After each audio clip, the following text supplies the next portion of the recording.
And now, our feature contemplation. Speaking of Cinema with Andrew Schwartz.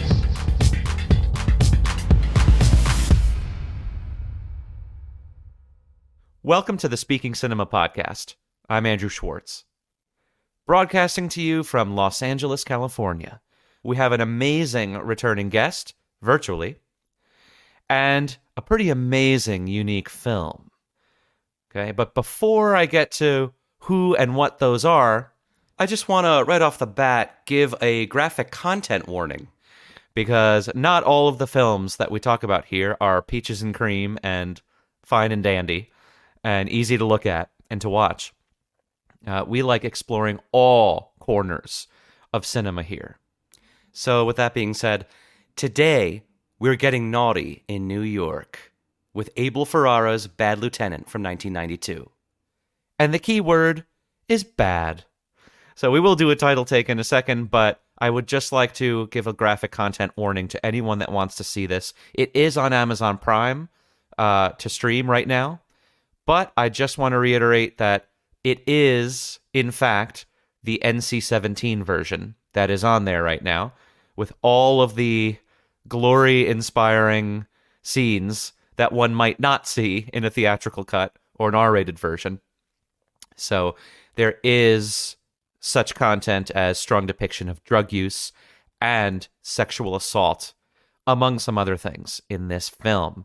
So I just don't want anyone to go into this movie thinking that it's going to be like watching Super Mario Brothers. Although, hey, Super Mario Brothers did have some frightening content, but it doesn't compare to Bad Lieutenant.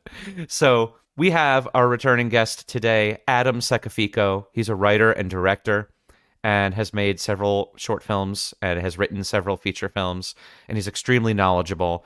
And he and I share a passion for cinema that's challenging and that really makes you feel in a sort of heightened, visceral way, like I would say this one does. So, Adam, thank you so much for coming back on the podcast.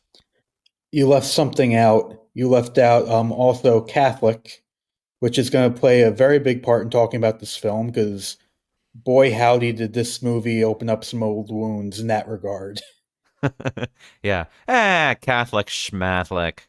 No, but it does also have it tangents the Catholic faith as well. That's true, which is something I think I'm less worried about. We've had some, because this is April 22nd, 2024, Yes. when we've recorded this. And it's funny, right? Because as we're recording this, Adam, we have, and speaking of Catholicism, you know what I'm going to say, in the theaters right now are The Omen, the first Omen, and Immaculate, two movies that I actually went to go see both of those in theaters already. And I will tell you, I don't think you've seen either of them yet, right? Not yet. Right. But those are two films that are intensely Yeah. Catholic, not necessarily bashing, but I would say sort of bastardizing in a lot of ways. And man, it's just so interesting that they're both out at the same time, and that we're saying, we're worried about Catholic things, but I'm they did. not sure. Not that they did great, but they did well enough in the theaters, and people are not really uproaring over them. They're not, and I feel like, and look, I haven't seen either film, but like people have been comparing Immaculate, especially to the nunsploitation genre of the 70s and 80s, Mm-hmm. and those movies always, by and large, were a little bit critical of, organized religion, but Catholicism in specific. So I feel like if they have to push that envelope a little bit in order to kind of qualify as nunsploitation. Right. What I would like to do, Adam, before we approach the log line, is to briefly introduce the filmmaker. His name is Abel Ferrara, and I would love for you to give us just a little taste, a little bite of who this guy is, and then I feel like that's going to trickle down into everything else that we're going to say in this piece that he's created. Who is Abel Ferrara? I often use the analogy when it pertains to certain filmmakers. There's Steven Spielberg and Tobe Hooper. both of whom exist in the same town and in the same universe. But where Spielberg is the nice, classy mall that everybody goes to on a Saturday night, Toby Hooper was the dirt flea market on the other side of town that nobody went to. Yeah, except when they And converged for Poltergeist. But yeah, that's a perfect analogy. yeah, and that's kind of where I get that analogy from, because they have very similar, and there's a reason why they did converge. Hmm. Now, Abel Ferrara has always been compared to Martin Scorsese, fairly or unfairly, because they do also play with similar themes. But whereas Scorsese is, Midtown Manhattan and a little bit more austere and a little bit more classy, Abel Ferrara is essentially the North Bronx at 4 a.m. on a Saturday night, a place that is a little bit dangerous unless you know how to keep your wits about you, and a place that you can easily get killed at if you're not careful. Also, it's funny because like I watched a few Ferrara films. I didn't just watch Bad Lieutenant. I watched four in total. Driller Killer, which is his first.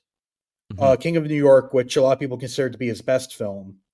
Bad Lieutenant, obviously for the podcast, and then The Addiction, which is a film he made in '95 after a brief flirtation working in the studio system. And it's funny enough because while he never reached obviously that next tier like Scorsese did for, you know, personal reasons by and large, he reminds me a lot of that kind of indie film movement from the late 80s, early 90s that saw the likes of Larry Cohen came to mind. Frank Henenlotter comes to mind. Kind Hmm. of that tier of this movie's a little trashy, but it's better than it has any right to be. And Right. Ferrara was kind of on the cutting edge of that by and large. Hmm. And is a filmmaker who, while I'm not going to say he's my favorite of all time, I mean, but he's a guy that I've seen obviously multiple films of his, and I do have an appreciation. And it's funny because, like, everyone compares him to Scorsese, and this is a bit of a reach, and maybe it's, again, all the Catholic imagery across his films, and also the fact that he gets really good actors to do some really crazy things. I look at him as kind of an American Ken Russell a little bit. Hmm. Hmm. Just in not it's again, it's not in a sense of themes or anything like that, even though Ken Russell does love his Christian imagery Yeah, or in his style films particularly. and style, but also the fact that it feels like these really esteemed actors, whether it be Harvey Keitel, Mm. Christopher Walken, Willem Dafoe, are always like, yeah, man, I'm down doing an Abel movie. I'm gonna do some really fucked up cool shit. Kind of Right. like what people do with Ken Russell, where it's like, I'm doing a Ken Russell movie. Great, I get to act like a lunatic, and please give me more of this crazy shit that you want me to do. Yeah, almost a Lynchian link there as well, then, in that respect. It's Everyone sort of funny. knows of this filmmaker, knows that there's this sort of like unique kind of style, and then just kind of trusts that the filmmaker knows what they want to do. And then, oh, I want to work with that filmmaker. Because I know I'm going to be playing a character that's interesting and doing very alternative things on screen and see if I can Oh pull it yeah, off for this guy, wanting to please and him. and also knowing that you're giving yourself completely to a director. Like I Yes. am basically, I am a color on your canvas.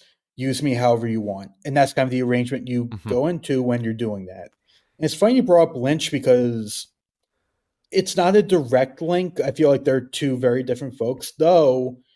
I feel like Bad Lieutenant does have a certain dream logic about it, similar to a Lynch film, and obviously It we'll get more does. into that down the line. It does, and this is why we love you here. You you saw four movies by this director instead Oh of yeah. just the one. I mean, you do your homework incredibly well. But I watched for the first time. I didn't get to see all of it. King of New York, which was Hmm. supposed to be Ferrara's sort of crown jewel sort of film, right? So I watched maybe the first 30, 40 minutes. And speaking of Lynch, that movie, because everyone says, oh, Ferrara does have this style. He's stylized. There is a lot of dreaminess in that movie that reminded me of Lynch from that time.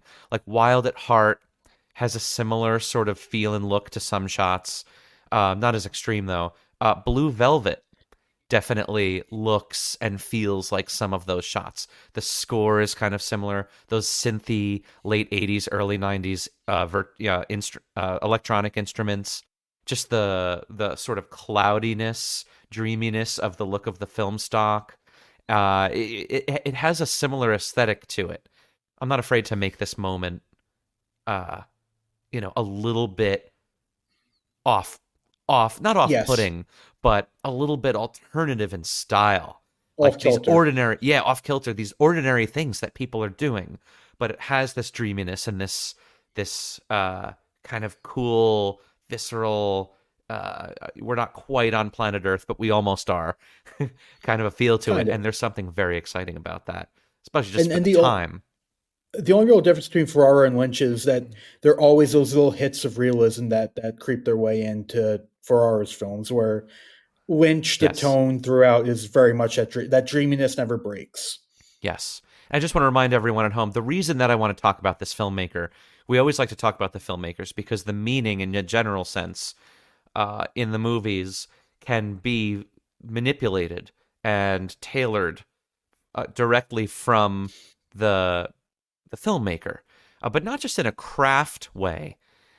Especially in a case like this from Bad Lieutenant, we're talking about what this movie means as a sort of character piece, right?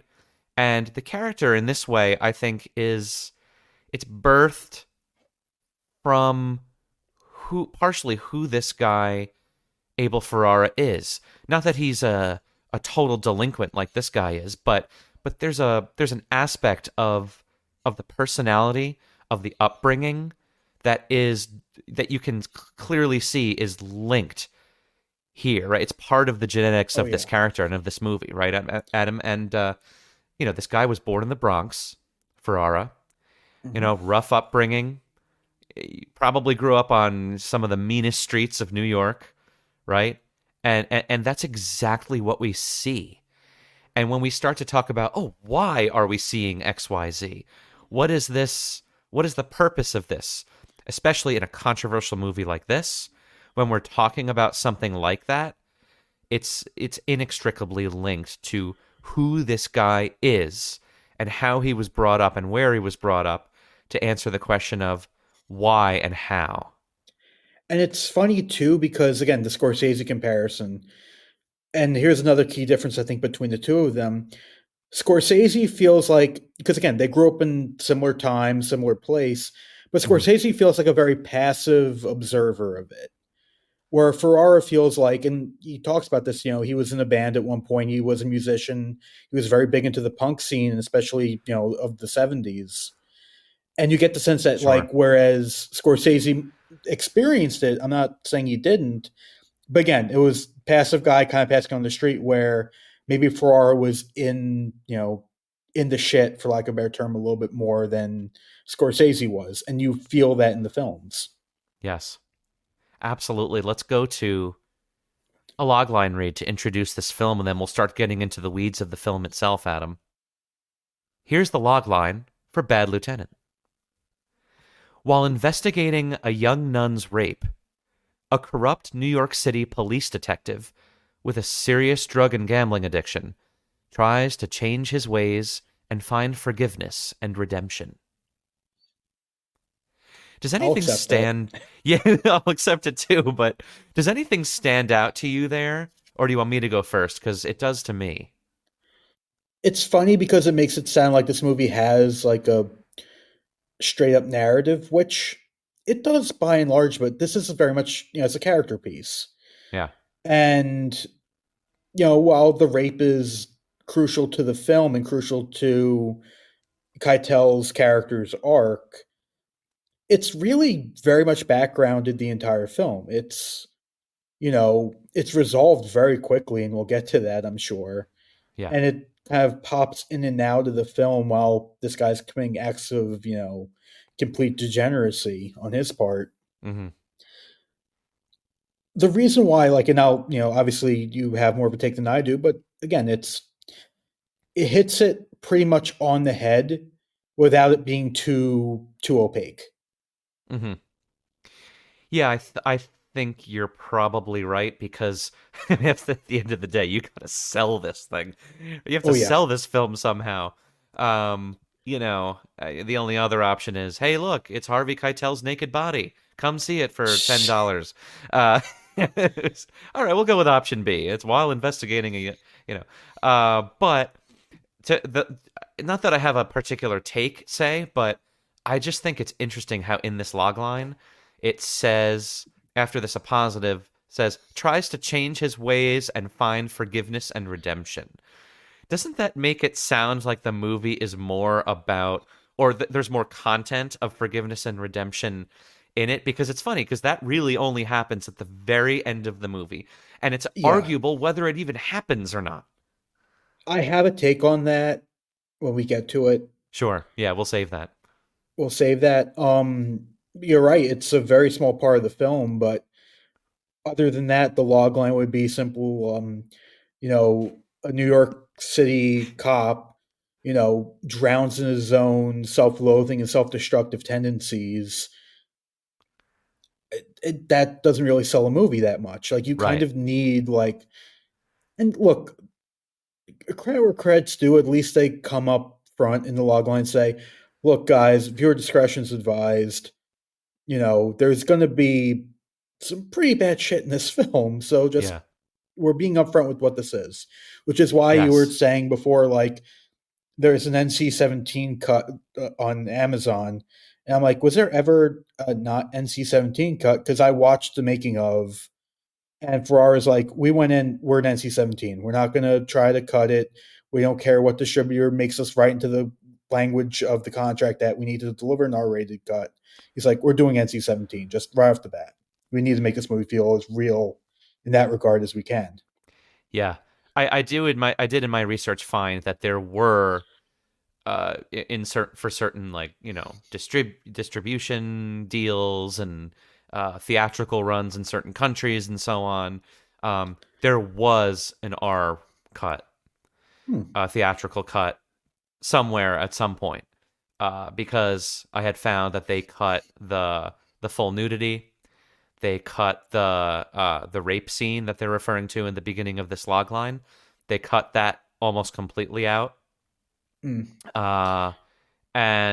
I'm sure another scene that we're going to talk about with these two young women. Oh, yeah. Yeah, they cut that almost completely as well. So that did happen. I'm sure that Ferrara was fuming about it, but it did happen for certain reasons. Yes. I'm curious, like, with the nun attack, like, how that would cut together, because I can see a cut where that thing is just 3 shots and that's the extent of it, and then you get the gist. And look, I'm somebody who's not advocating for this because it doesn't go with my sensibility. Mm-hmm. But, like, that scene was horrific, but it's supposed to be horrific. Yes. You know what I mean? Like, I feel like you're cutting the guts out of the film. Yeah. And you're kind of cheapening the rape if you don't show how terrible it is. Yeah, that's an interesting point. Try explaining that to a distributor or an executive. Oh, yeah. Of course, right? But sure. I agree with you, and it's not like we're saying, oh, we want to see more sexual violence in this movie. No, it's absolutely right. It's not. It's about the integrity of the intention, I think, right? And I'm sure Ferrara would probably agree with us. And I do want to do a little read here of the rating reason that the MPAA gave for the NC-17. It was for sexual violence, strong sexual situations, and dialogue, and graphic drug use. Sorry, that was strong sexual situations and dialogue, and then graphic drug use. So these are the things that are in this movie. It just is interesting to me, that NC-17 rating, right? It's so thematic. It's not like a lot of these images are that terrible. It's more like what the context of the images is, as opposed to this is a standalone image in and of itself that is just, you absolutely cannot be 17 or under to see this. It's just like, if you're learning about drugs and what they do to the body and so on, you're going to see some of the images that you see in this movie, right? Oh If yeah. you're learning about human anatomy in health class and so on, you're going to see some of the images in this movie, you know? But it's Yeah. the right, so that makes it different than a sort of, I guess I would say, typical exploitation, sort of gritty midnight movie grindhouse type film, right, from the 70s, 80s. Those have images that are just a party because they're so extreme and crazy, and we can kind of make fun of them. But here, it's totally different. There's a lot of context that is couched inside these otherwise not so terrible images. It's the thematic material that Oh yeah. that really gives it that punch, which is actually hard to do in movies. It's tasteful on one hand, um, but it's definitely not for children, and yet it's also, to me, it's not completely tasteless, right? Let So me that let me that's a ask you tough this, line. That's a tough line to walk sometimes. because this just crossed my mind. Hmm. Does this movie get an NC-17 if it's not a nun getting raped? That's a Because you great throw question. in the religious, you know, the religious iconography Yeah, on top of the fact that it's literally one of the most sickening rape scenes I've ever seen in my life. yeah. I don't know. Maybe not, because to me, the two big scenes that contribute to this rating are the scene with the two girls, where he basically sextorts them, Mm. and then this other scene where the nun gets raped. And usually, when you've got two, right, or certainly more, but definitely two, the MPA is like, yeah, sorry, buddy, but that's No.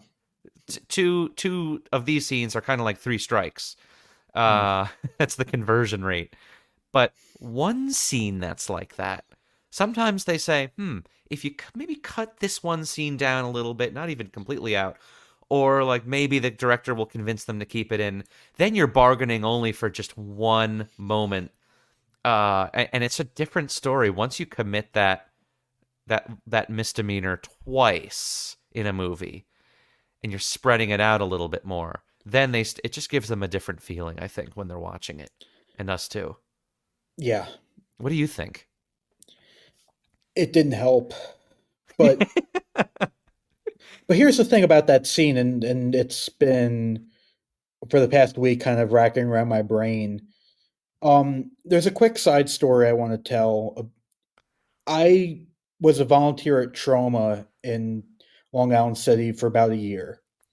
The famous exploitation studio out of New York. Mm-hmm. And one of the jobs that the volunteers had to do was we had to close caption all the movies. So, if you were hearing impaired, you put some people just like reading the subtitles anyway, but that's what you do. You have to go scene by scene and close caption the film. Mm-hmm. Now, one of the films I had to close caption was an old Italian early 80s women in prison movie called Escape from Hell. Wow. And there's a rape scene in that 5 minutes into the film. And at first, and this shows how desensitized I got. First, 20 minutes doing that scene, I was jaw on the ground, like, what the fuck? Oh my God, this is.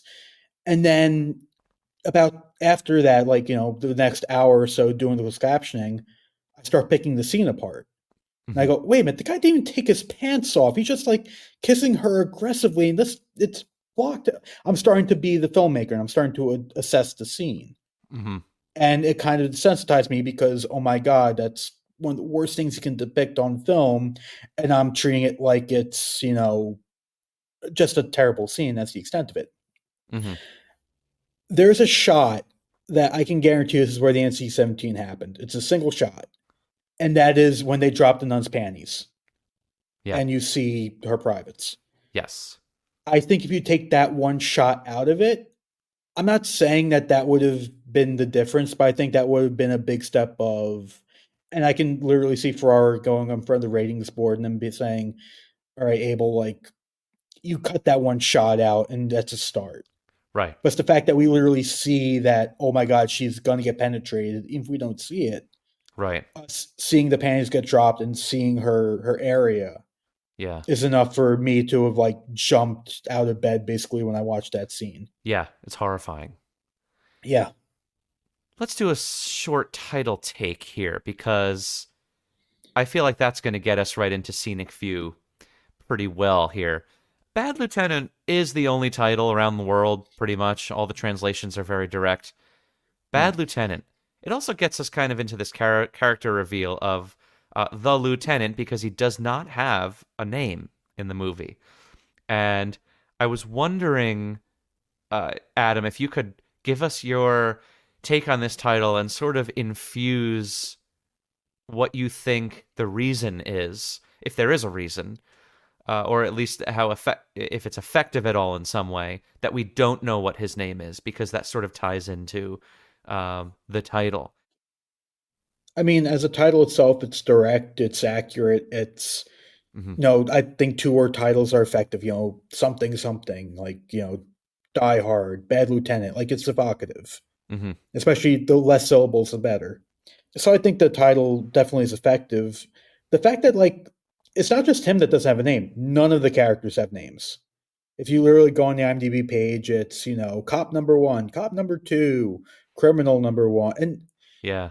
and it's a curious it's a curious exercise that like, but also goes back to the fact that this is a character piece and Lieutenant's really the only character.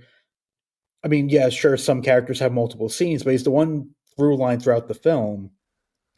And the fact that and we can get into the topics of self-destruction and degradation. At the end of the day, all this guy feel like he has left in life is his job. Yeah. This money's pretty much shot by the end of the movie. He's pretty much just done every drug under the sun, which is the one kind of point that I really kind of bumped against, because if you're doing crack, coke, and heroin, you're going to be dead instantaneously almost. And he's doing all of these. So that's the one bit of like part where I'm like, I know hyper realistic, but still, damn, dude. Yeah. But that's kind of my take as to why. And as far as why none of the other characters don't have names, it's because they're all single serving relationships. Even like his wife, his kids. It's all just like they're all in the ether somewhere existing while he's just in this literal self-destructive downward spiral that he's in. Yeah. They don't matter. What their names don't matter. Their titles matter to him more than anything else. Just like the only thing he has left is his title. Yeah. His job, basically.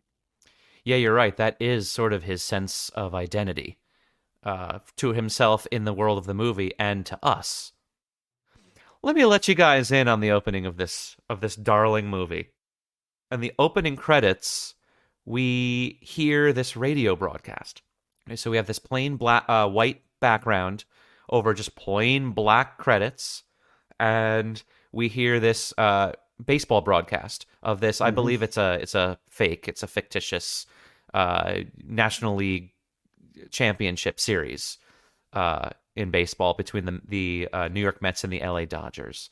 And we find out that the Mets are down 3-0 in games, typical of the Mets. And it's best of 7 and so on. And so basically there's these two radio broadcasters that are arguing. It starts out just sort of quiet, and then it becomes a sort of heated argument whether the Mets are out of it or not, whether they can come back, whether it's worth it at all to keep spirits high, because this is, of course, in New York, and New York's team is down so deep in this series. And that gives way to our first image, which is a wide establishing shot of the lieutenant's duplex. He lives on the right side of this house with his family. He gets out of the house. He comes out of the house. He goes into his car, and he's followed by his two sons that scramble to get out of the house and get into the car. Right? One of them even slips. I wonder if that was planned or not, but that was Probably not. that was pretty cool how the kid slipped, and that's some dedication right there. And then we have a car sequence, an interior of that car with Harvey Keitel as the lieutenant, scolding and sort of berating his kids for not being on time for school. He says, "Are you mice or men? because they keep giving him excuses of his aunt being in the bathroom and so on. It's not our fault. And he just curses in front of them horribly and calls them names and scolds them and so on.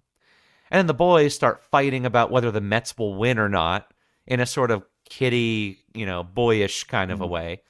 And the lieutenant quickly breaks it up. They keep fighting. He keeps breaking it up. And he's just very salty. Then the boys say goodbye. One of them even kisses their father, and he just barely even responds. He barely nods, and they go off to school. And, of course, when they leave, he's still parked outside of the school, and he starts snorting something, I suppose cocaine. Yes, Coke. Coke right Coke. outside of the school. So we know what's going on pretty quickly. And then that, of course, leads to an accident scene, a car accident where there's a bunch of lawmen that he's working with that are trying to figure out what happened in the accident. And then I'll sort of end it here where they start talking about betting on the said Mets game. And there's sort of not a trace of emotion in them regarding the grisly car accident, but they are quite excited about betting about this Mets game. So, Adam, what are your first thoughts about this opening sequence?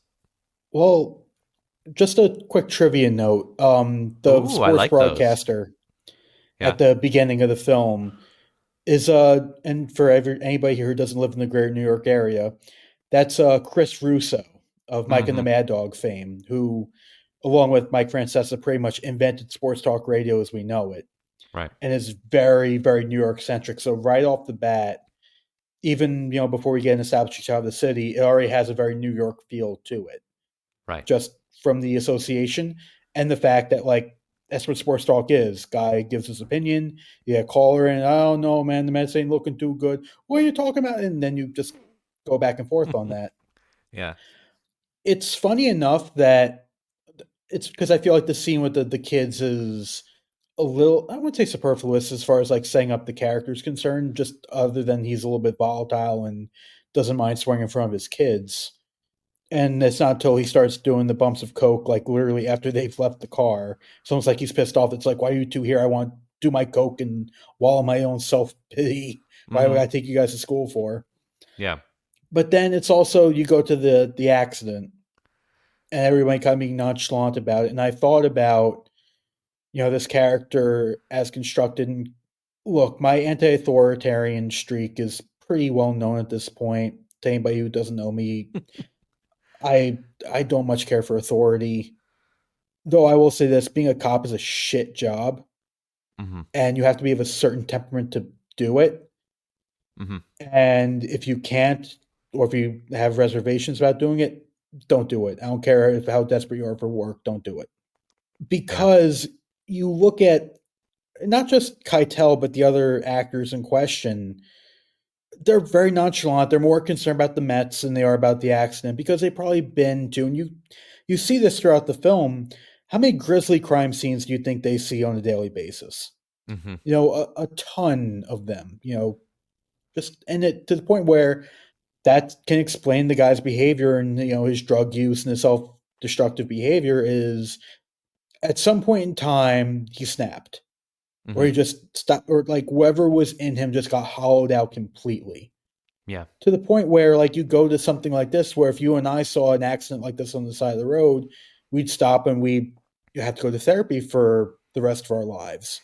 Yeah. Or for him, it's 8 a.m. on a Tuesday. And all right, yeah, there's an accident, we'll fill out the report. How about the Mets? Right. And it kind of, that to me is the setup of who this guy actually is. Again, going back to character doesn't have a name, nobody has names, it's only the title, and this is the job, and this is what the job has made him because of instances like this. Yeah. And I do have another anecdote about somebody wanting to be a cop. I know somebody who a while ago wanted to be a New York City cop, but couldn't because of medical reasons. And for years they were upset over the fact that they wanted to be a cop so badly and they just couldn't happen. Until years and years and years passed, and I think I asked him about do you still feel like you would have been a good cop? And he sat there and he went, I would like to say yes, but I knew I had a temper, and I knew that the first time I went to somebody's house and there was a kid tied to a radiator, due process would go right out the window, along with the perpetrator. Wow. So yeah, it because we talk about cop, it's all over the news, and you need to have a temperament Yeah. about you. You need to be cool, and you need to, unfortunately, swallow a lot of the bad shit that you witness, kind of like what Keitel's character has done. Yes. And if you don't, then you're going to burn out a lot quicker than Keitel did. Clearly, it had been years and years and years and years for that character. Yeah. But unless you get out early, which a lot of people do, that job's going to eat you up.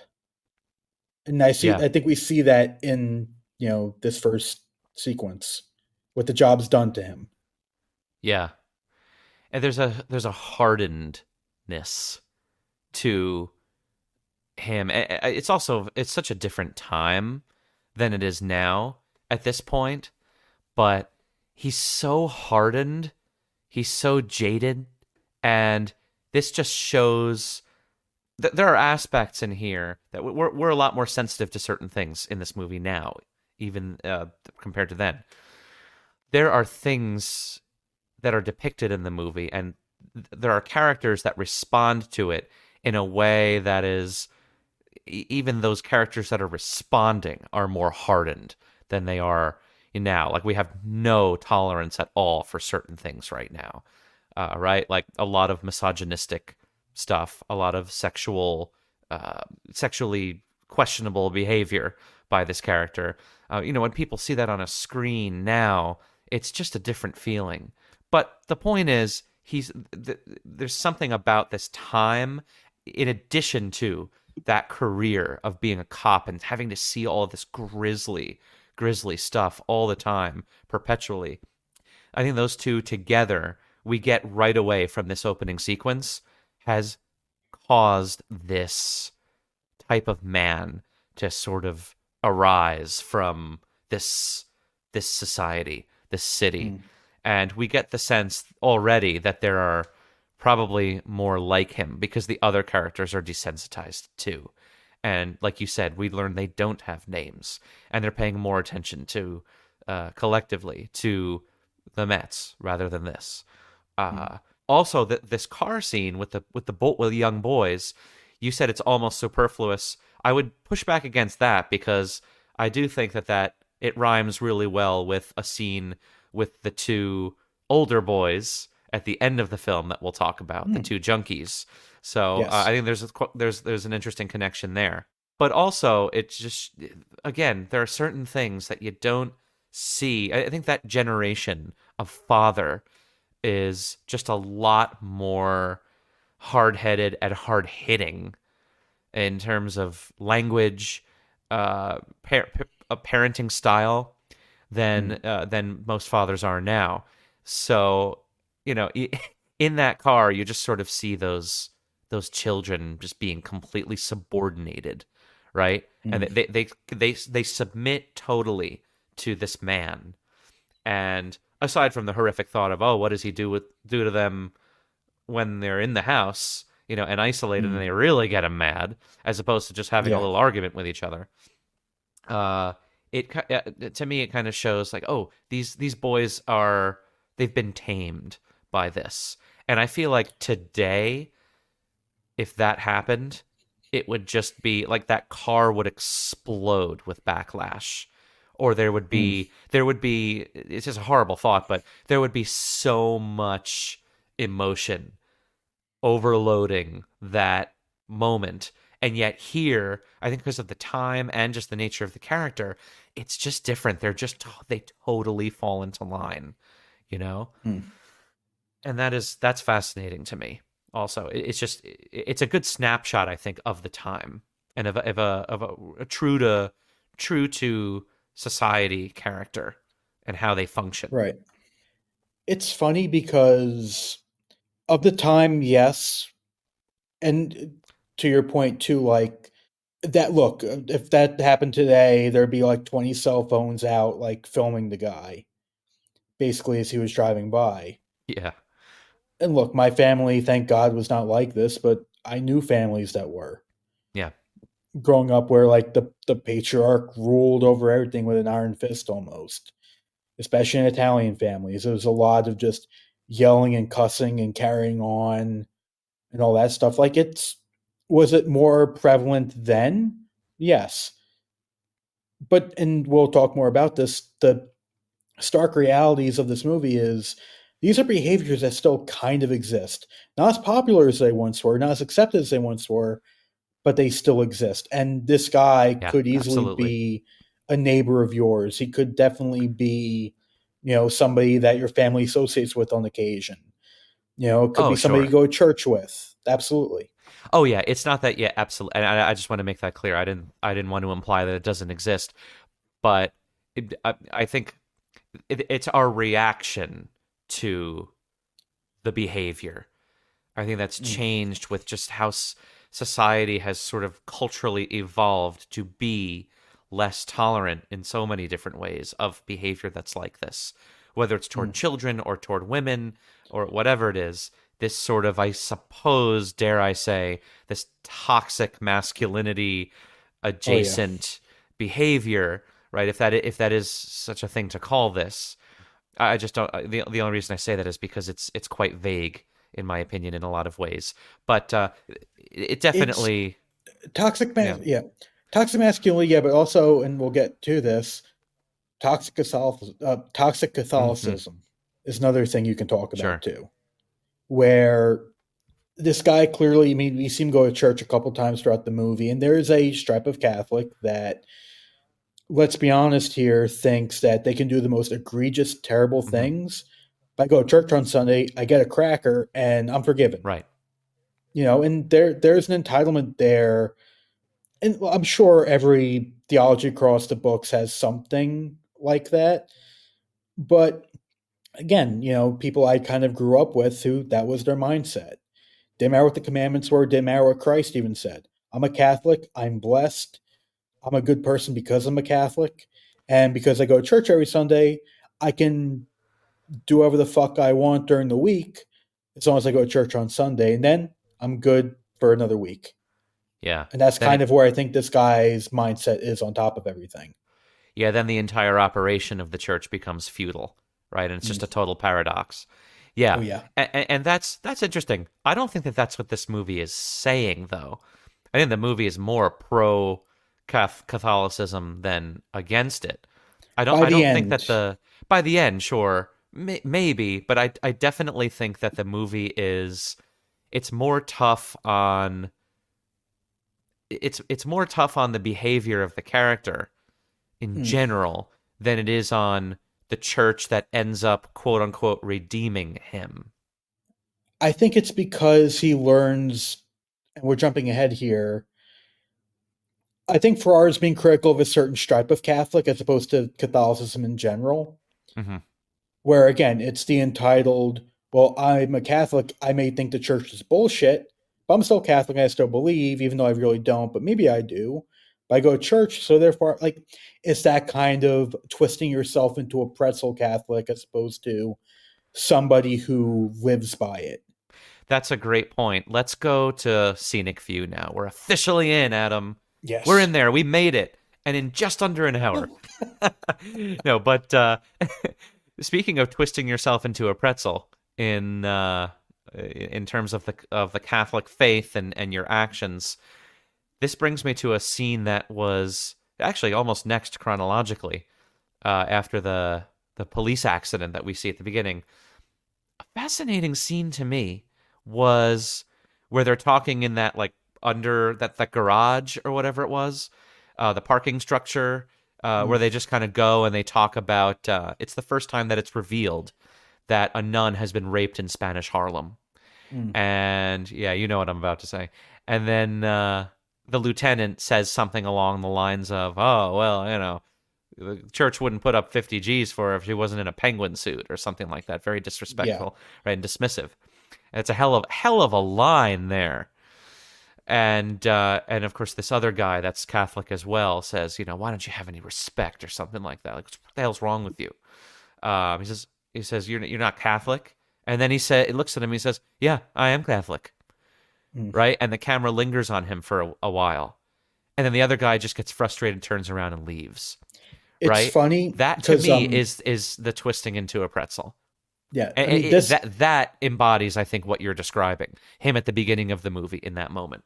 yeah, and then obviously the communion scene where I don't know if that was his daughter or somebody he knew receiving communion, and this bookie coming up to him and be like, "Yeah, congratulations, numbnuts, and like, oh, 30 grand," and he's talking business during church. And Right. then another scene with the bookie where the bookie's like, please stop doing this, just pay up, and that's it. And he literally has the line of like, "I'm blessed, I'm Catholic, nothing bad can happen to me." Right. And this is, of course, later on. It's funny enough that the the the central rape of the film, the rape of the nun, was actually a real life case that inspired the film. And one of Right. the cops in that scene was actually the cop that solved that case. Like I guess Ferrara liked the guy enough to bring him in and actually give him a part in the film. And if memory Mm-hmm. serves, he's the guy that gets on Keitel's case about like having no respect for the fact that a nun got raped, basically. Yeah. So it's Yeah, I think 2 nuns actually got raped in that real case, which is even worse, but oh yeah. it gives me this kind of idea that this movie's that much more real, and it's not pulling from any sort of maybe dirty-minded imagination just to make like a cheap point, right? I mean, this was based on a real case. This really happened, and this is an artist. This is Abel Ferrara coming in and saying, I want to create a character based on the emotional fallout and the reaction to this horrendous, horrific, heinous crime. And that just gives me a sense that there's more meaning that's involved here. It's there's something true about what Ferrara is saying that he feels when he's creating this, as opposed to, I'm just going to make something that's deliberately provocative and it'll be cool, right? Because Oh, it's yeah. provocative. This is totally different than that. And to me, I think you feel that in every frame of this movie. You feel that he really is passionate about, just a human look at what happens in order to corrode someone's morale to the point in society enough where they will A, commit the crime, and B, perhaps equally as fascinating, I guess you could say, is what happens with this person whose job in life it is to prevent that from happening, right? And to incorporate justice and to make sure that justice is maintained and served, and that man is arguably the same or maybe even worse in some ways than these criminals that he's tracking down. We don't know exactly what he's done in the past that would be the same or worse. But there's a paradox, I think, like I said before, that Ferrara sees here. And he goes into these very emotional details outlining what that paradox is. And it really makes us think deeply about what morality is, what authority is, like you said before, what justice is, and whether all of it is worth it. And there's that very kind of super worldly, secular question of that. And then he mixes that in with the faith aspect of the film, which is really cool to me, because the faith and the sort of real world just grittiness are constantly tangoing in this movie. Oh yeah.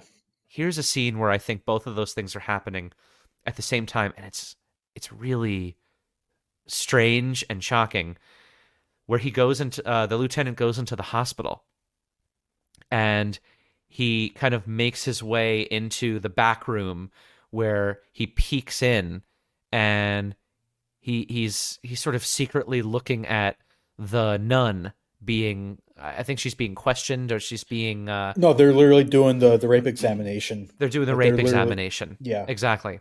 They're seeing, the lacerations. They're sort of gathering all the information about how she was physically harmed, and they take the gown off of her for a second, and we see her full body nude, and he's just kind of he's peering in like a peeping tom, There's a voyeurism there. And it's There's a voyeurism there yeah, too. I want to ask you. Yeah, well, that's the thing. I want to ask you, Adam. I'm genuinely interested. Did you get the idea more so, one way or another, or both equally? Was he being more of a voyeur, or was that kind of one of the first moments where we see him actually feel a little sympathy? What I do you would say think the about that latter. moment? Definitely the latter. Because Interesting. Why? it's not because he doesn't linger. There isn't he's Mm-hmm. staring and gawking the entire time. Like it's like a few seconds just to hear it, and then even he has to turn away. Like this is too much for him to see. Mm-hmm. Like a guy who's Yeah. done such, even at this point, horrible things throughout the film. Like this is so much for him. The bridge too far. Yeah, it's a little ambivalent though, right? Because Yeah.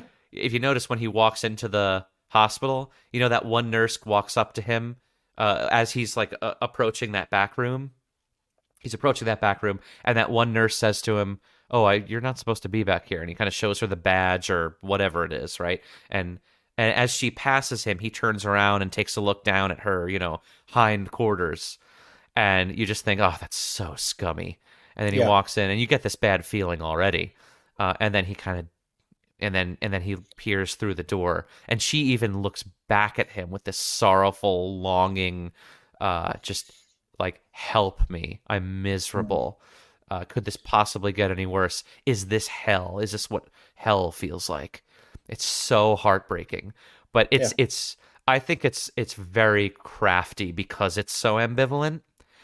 I think that if it was clearly one or the other, then we wouldn't understand the internal conflict as much in this man, right? He's so like sexed up and he's so driven to do these malicious and dirty things. He has that so deeply embedded in him to do those things and to act in such a, in some ways, antisocial, but certainly a predatory way. But at the same time, he does have a daughter, Mm-hmm. and he's seeing this woman's body for the first time, perhaps with a tinge of sympathy and maybe even empathy, but certainly a tinge of sympathy. Definitely sympathy. Yeah. Definitely sympathy. And that 'Cause was I a don't think fascinating he's- moment. I don't think he's able to. I don't think there's any real moment of empathy that he feels throughout the film. Like even after the scene at the end, like I feel like, and we'll get to the ending too, and whether or not he gets his comeuppance or gets a reward in that whole Right. kind of way.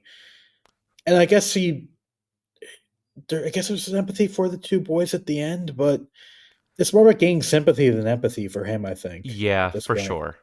For sure. And again, that goes back to how bad that job is. Where your empathy pretty much gets wrung out of you pretty much from the get-go, where like, because you do being a good detective or being good at solving crimes is being able to put yourself in the position of the victim and kind of latching on to that. But if you allow your empathy to kind of guide you throughout your life, you're going to get wrung out really quick. Yeah, especially with his job. There's this Yes. immediate communication from Ferrara that empathy here is very dangerous. Yeah. Right? Because it will allow you to spiral even probably worse of a spiral than the character actually ends up experiencing in the movie. But it happens either way. But yeah, you get the sense that these cops, they have to bar off their empathy at work. Oh yeah. Because it's a huge liability, unfortunately, in order to do what they do. I think that's a good sort of segue to start talking about a couple of the scenes in the movie that are more controversial. And I want to sort of qualify them. And I think the first one is, it sort of pales in comparison to others, but I want to talk about this moment, Adam, where we see a fully nude Harvey Keitel as the lieutenant, right after we see sort of these two prostitutes that are, engaging in these sort of kinky sexual acts for him. And he's, of course, basically drinking so hard it's pouring out of his mouth onto his body. And, we see them dancing, and it's very sort of erotic and sleazy. And then apparently Keitel himself, if I'm not mistaken, got the idea to be completely nude for this moment that we see, that was also cut from the theatrical version, where we see his full frontal body, and he's sort of spreading his arms out and sort of kind of flailing from side to side and acting very childlike, wearing literally only his Catholic cross necklace. And we see that in full splendor. So I'm just wondering, what do you think, Adam, was the end result in terms of the context, the meaning of the movie? What did this add to the meaning of Keitel's choice to be fully nude in this moment? And do you agree with that choice? Did it work for you? It worked for me. I guess because he feels infantile, vulnerable, kind of alone, scared. It's also the first time we see him cry on camera is when he's nude. Yes. And Keitel does a lot of that kind of guttural, like wailing kind of cry throughout the film. Yeah. And it's funny, the kind of, I won't say double standards, because I feel like this was the big controversy of the film when it came out, was, oh my God, Harvey Keitel naked on camera. Yeah. And that was the big controversy, as opposed to the two other scenes I'm sure we're going to get into with more, over time. Thematically, it works because this is obviously the character, I won't go as far as say his lowest, but it's close to it. It's definitely him most stripped bare and drunk and crying and literally reaching out to the camera for help. It feels like, which almost like, and that's also that shot, how it's composed, down the barrel, medium close. And again, literally, he's like reaching out, which you can kind of joke and make, it's like a Frankenstein monster kind of thing. It's like, no, I think he's literally reaching out to the audience, almost like, help me.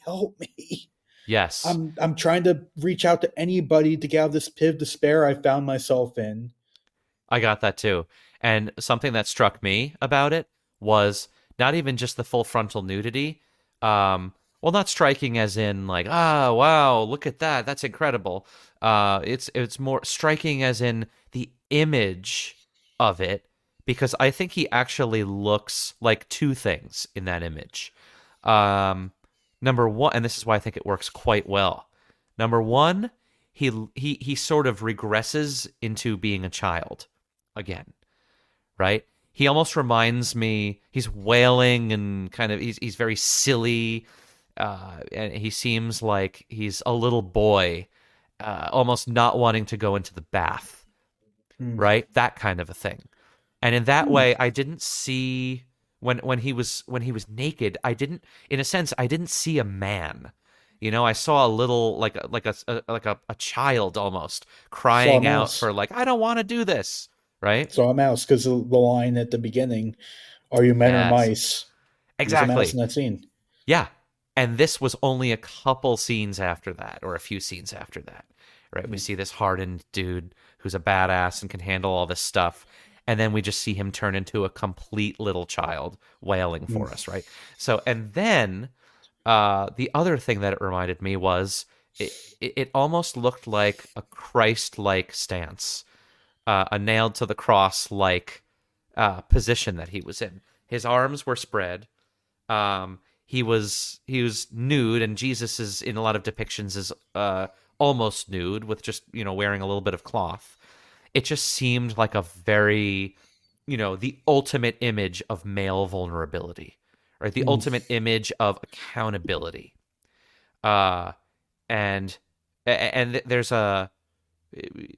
because it looked like a religious image, because, like you said, we see all these things that indicate that this is the bottom, right? This is him at his lowest. And when you see someone at their lowest like that, stripped naked, all of their vices completely surrounding them, which has totally submitted them into this place of horror, really, basically in hell. It almost looked to me almost like he could have been burning on fire. So it's a very striking image in that way. Not because we saw Harvey Keitel's penis. No, And I should have started this I segment by saying, "All right, Adam, let's talk about Harvey Keitel's penis." Keitel's, as Griffin Newman calls it, his snub-nosed little pistol. I I love was actually Griffin. gonna make the joke beforehand, like, well, I there was a dick in the last movie I covered. I guess I'm the dick guy now.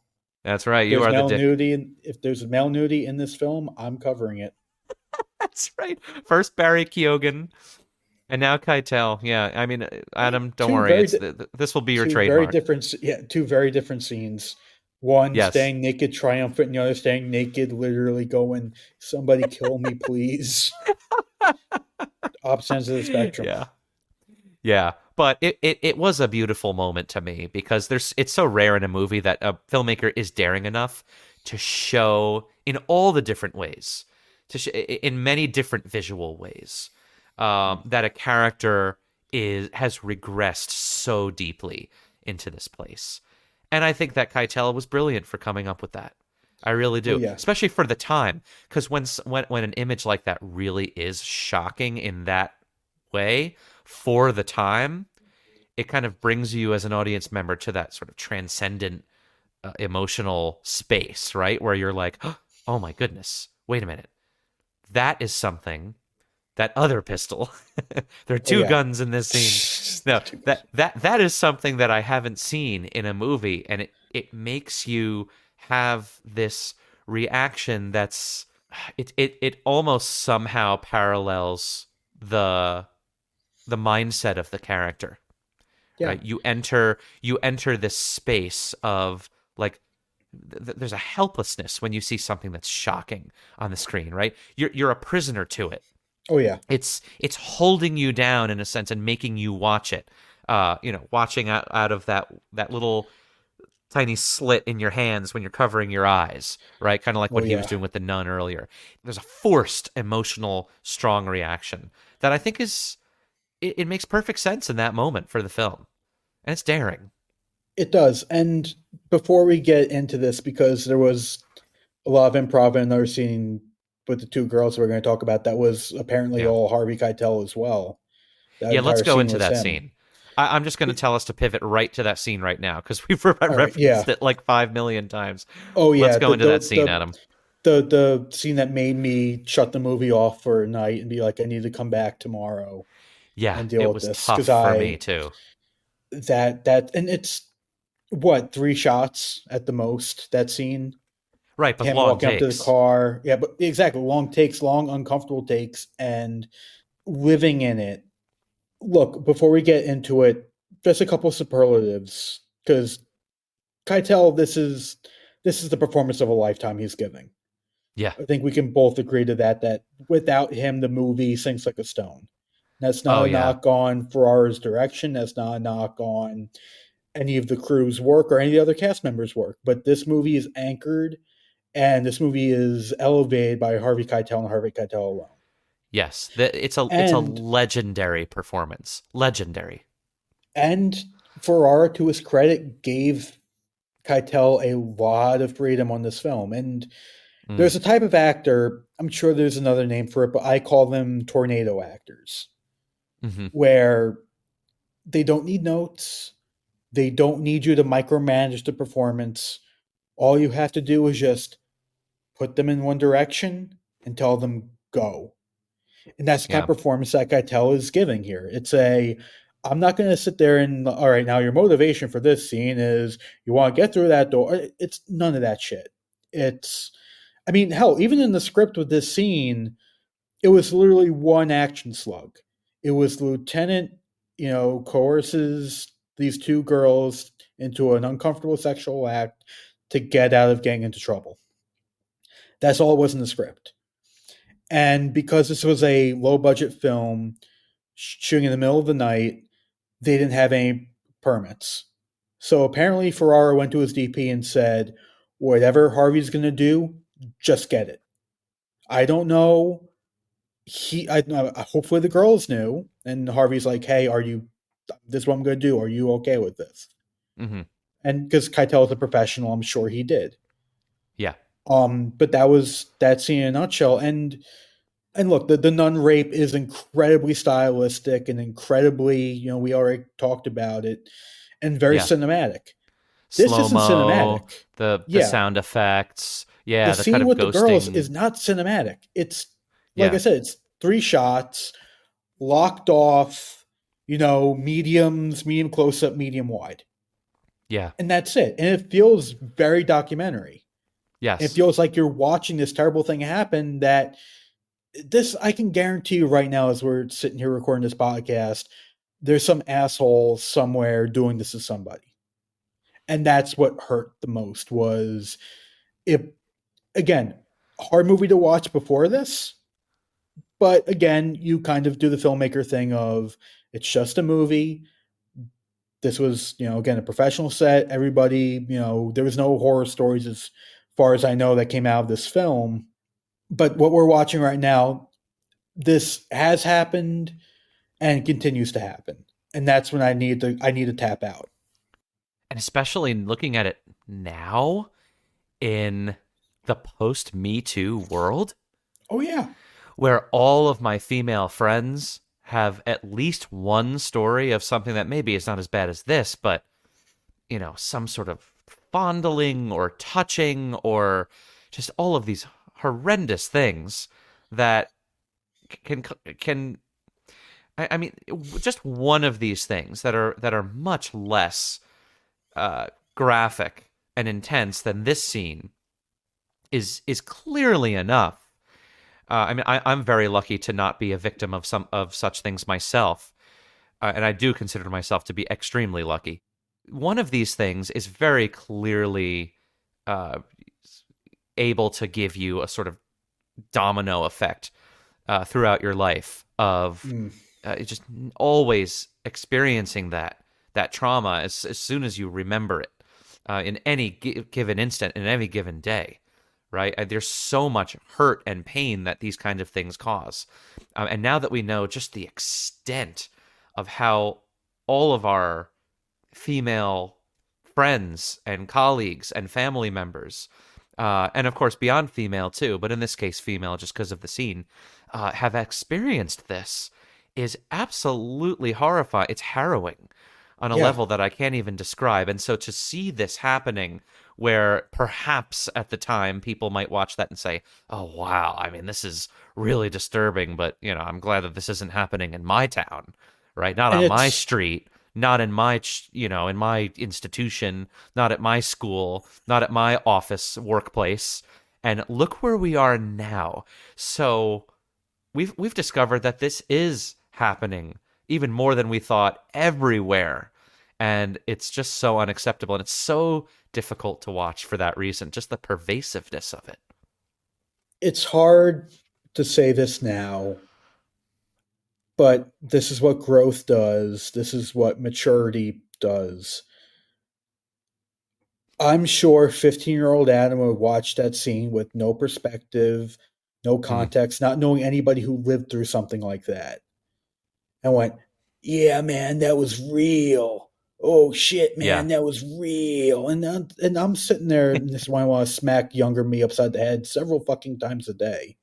And look, realism is one thing, depiction is one thing. You've made more transgressive films, admittedly, than I have. Or at least you've had some transgressive scenes in some of your films more than I have. Sure. Was there ever a time for you where you felt like, not do I have the right? Because I feel like every artist does have the right. You just have to live with the ramifications. Hmm. And if you're okay with that, then you can proceed. Just get ready in case the audience does throw that back. But was there ever any moment during any of your films that you went, am I going too far? Should I maybe pull back a bit? It's funny. I was just thinking about that because I made a movie called Beauty, and I just in case, I don't like to give names unless someone is here to answer to something, or just in case they're uncomfortable in general. So I'm not going to give any names, but there's an actor that I worked with who I love and trust, and she knows who she is, and she's fantastic. But there was probably one of those moments that you're talking about is in this movie that is it's a personal movie to me, and I had decided that it was necessary for this very strong scene that involved, of a sexual nature to be in the film. And she certainly didn't have to do what Harvey Keitel did here, but she certainly had to do something that made her uncomfortable and vulnerable for anyone that was ever going to watch the movie, right? But the best thing about this is that it's exactly like you just said, Adam.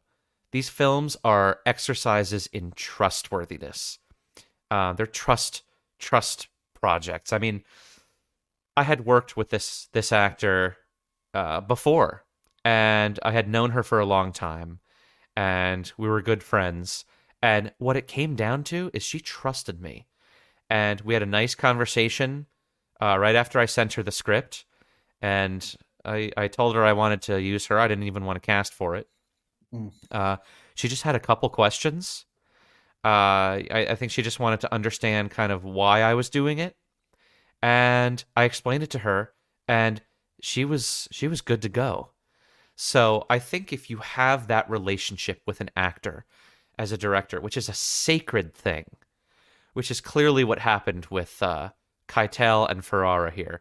Keitel wanted to do this right for him, because Keitel, contrary to my story, Keitel read the first time he read the script. He was 15 pages in, and he just threw it across the room and said, "There's no way. I'm not doing this. It's trash." But then he went back to it at some point, read the rest of the story, and then said, "Wow, this has a very, I suppose he thought, this is a very redemptive sort of ending." He was touched by how it ended. He understood the reasons for the content. He understood the character. And I imagine he talked with Ferrara about it. They had an understanding. They had that pact that's so special between a director and an actor when that happens. And it's unbreakable when you have that trust and everything goes as planned and you agree out front. This is what this is. This is what's involved here. This is why we want this aspect of the film to be like this.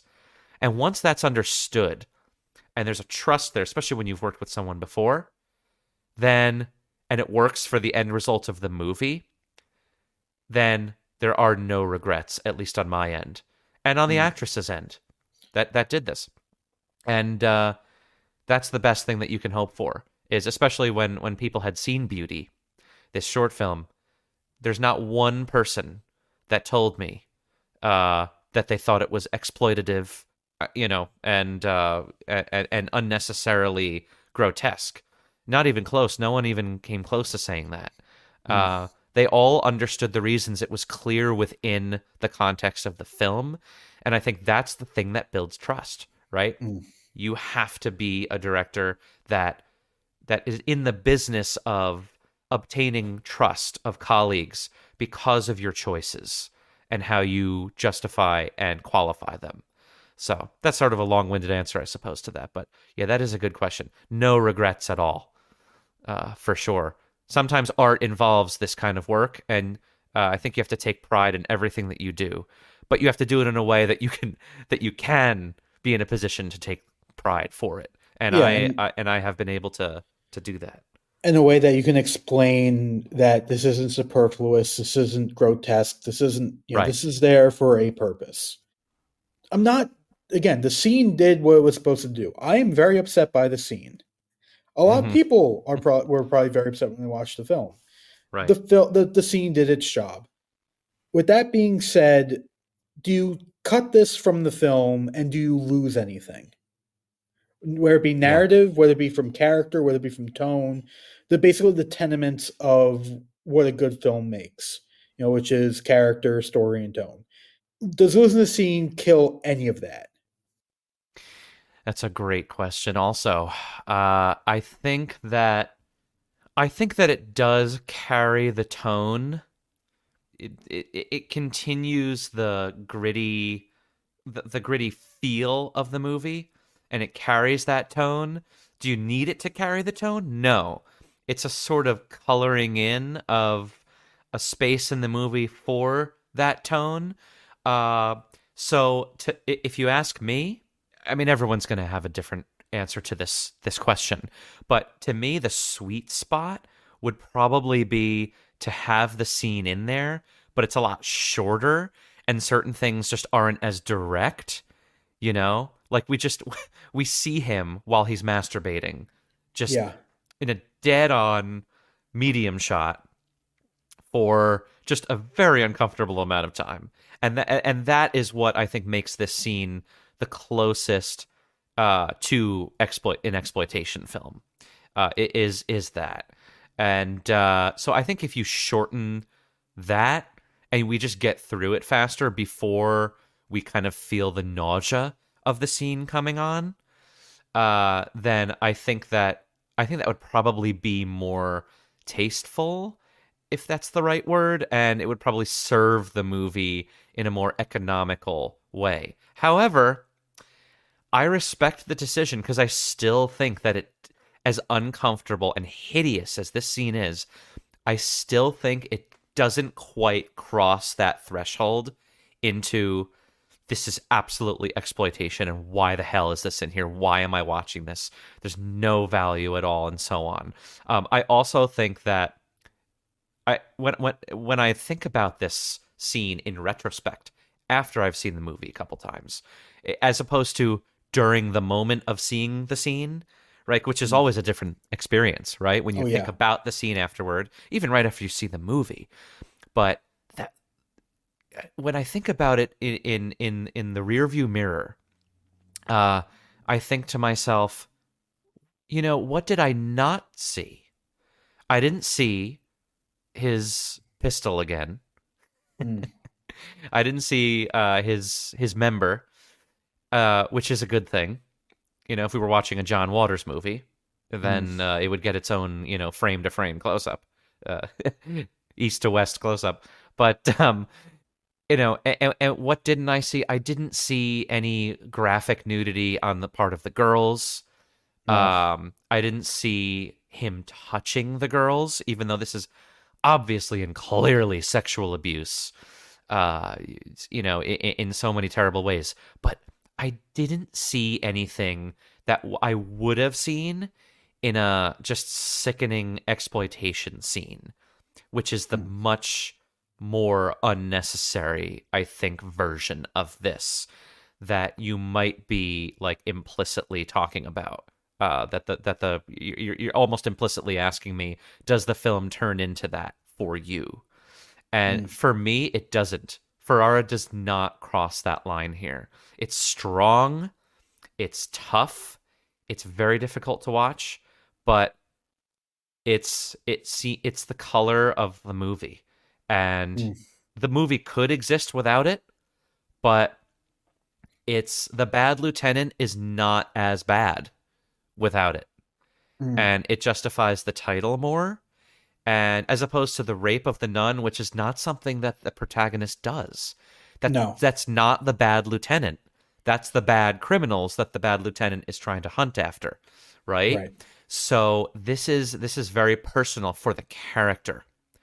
And the other thing is, this is him doing this to someone else, right? What we do get that's tough to watch with him is like he self-destructs, and he does a lot of stuff that's very harmful to himself. The drugs is the other very difficult for me in this film. For some people, it's the nudity, that's not him doing anything to anyone. It's just a shocking image. I think that this film does serve the purpose, even if it's a little too long, of showing that he actually crosses the line of remember the quote, "I've done so many bad things." This is doing a bad thing to someone else, which we actually don't see a lot of here. So I think the beat is necessary in some sense. I agree. I agree with that wholeheartedly. Again, as tough as the scene was for me to watch, like you do. I'm happy you agree with that because I really feel strongly about that. And again, I'm not glad it's there per se, but I'm glad it's there in terms of the characterization. Even if, again, like it was the moment where I had to kind of walk away for a few minutes and collect myself. Absolutely. It is not easy stuff, but it's a real experience. I mean, it's a real cinematic experience in that it gives us a nice framework for who and what this person is. And the whole point in this piece is that there's a man that's all too real. We all know that people like this exist, and people do things, like you said, like this every day. This is what we're dealing with here, right?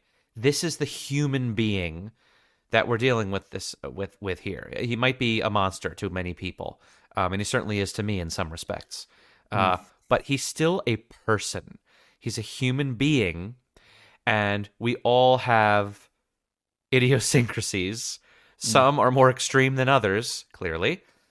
But the point is, and I think the movie's trying to say, there's some kind of a sense that anyone can be redeemed somehow, right?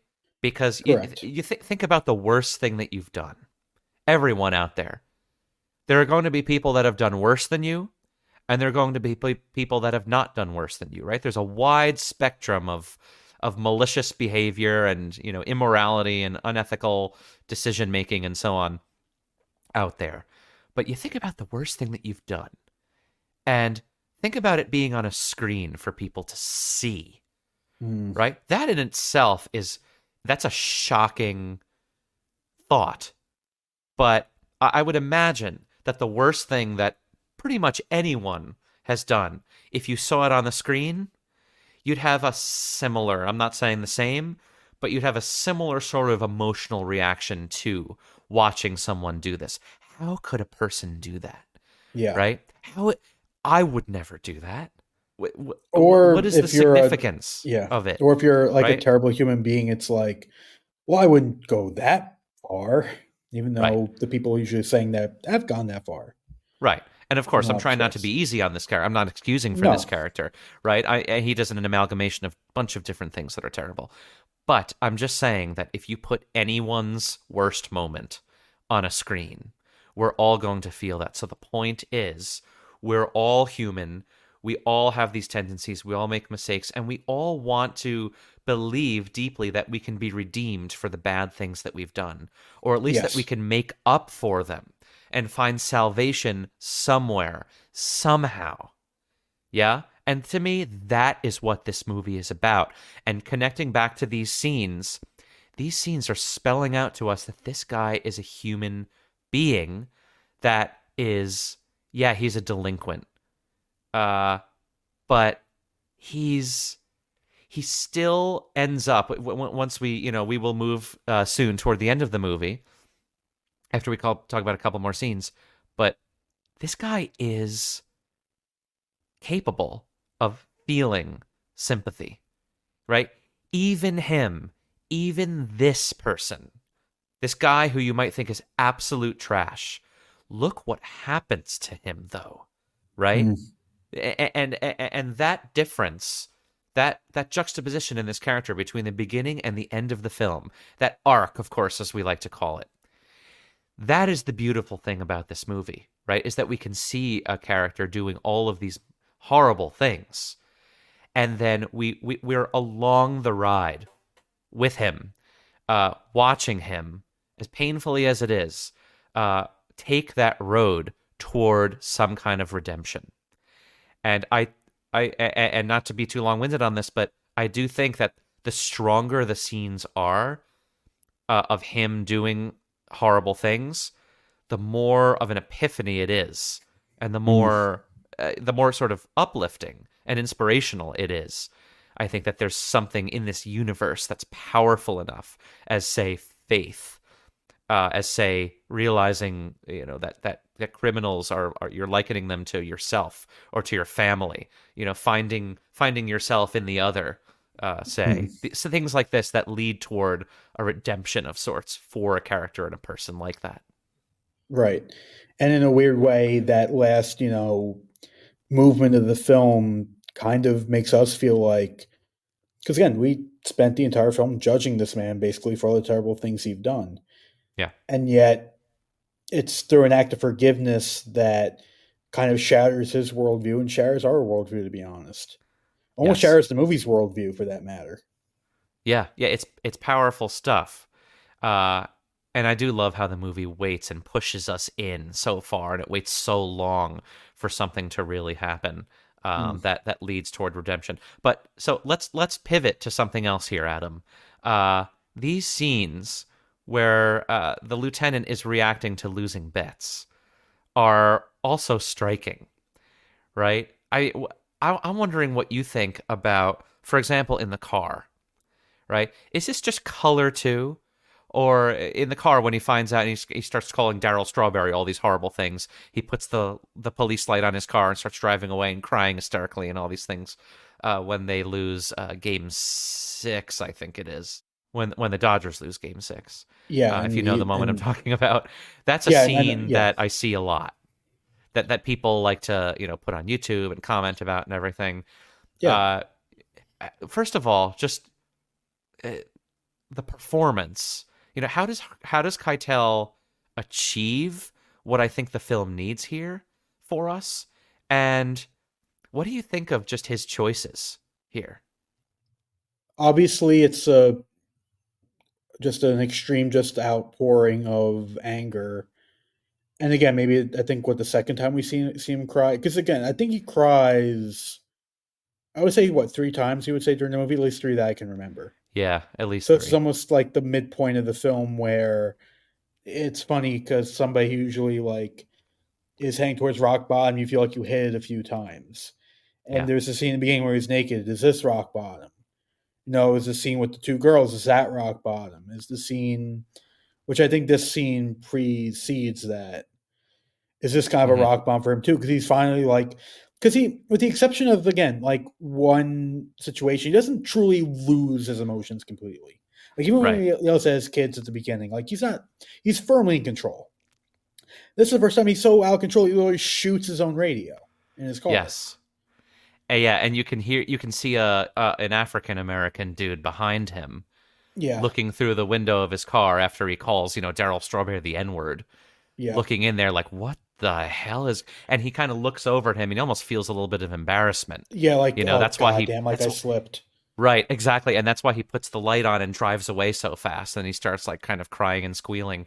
But Yeah, I should have made this clear. The difference to me is kind of interesting of the crying and the squealing when he loses that game. I think it's maybe 5 or 6 bet. But then the next bet that he loses, he doesn't really react very much. He's just defeated. it's the last game. It's the game That's the last 7 game. when he's Right. sitting on the couch with the two perps, and he's just like almost like a, oh, of course that happened. Because at that point, like Yes. he's just admitted like all of his money's gone. He's probably gonna get killed because Right. the bookie's not fucking around now because he's now out like 500,000 or something obscene. Yeah. And that's a cool choice to me because it's almost like the character is starting to understand who he is. Mm. It's like reality is setting in this very horrible and aggressive way for him. And he does it's interesting because he does have these sort of like meditative moments, like in the scene where he goes to get the money from his drug dealer. If you notice that his little, the I think it's his mother, the drug dealer's mother, the Latina mommy that's in there on the couch, when remember he has that moment with her? She like says something to him, he kind of hugs her and like kind of like caresses her face or he kisses her. There's like it's like a sort of surrogate mother character to him or something. I thought that was interesting too. So by the end of the movie, this third act is what this is all happening in. He becomes a little bit more subdued Mm. and he starts to realize like, wow, I'm really in the hole after being in such denial. Like in that club scene, in the nightclub scene where he's talking to the guy where he's like, you know what, forget this. I'm not putting in this bet anymore for you. Here's the guy's number, call him. He's not quite there yet. Again, you're talking about another solid performance where Keitel's on the phone with the bookie and just like yelling, being belligerent, like, "You haven't won yet. You haven't beaten me yet. I still, take my bet." And he's like, almost like he's so flustered that he can't form a coherent sentence.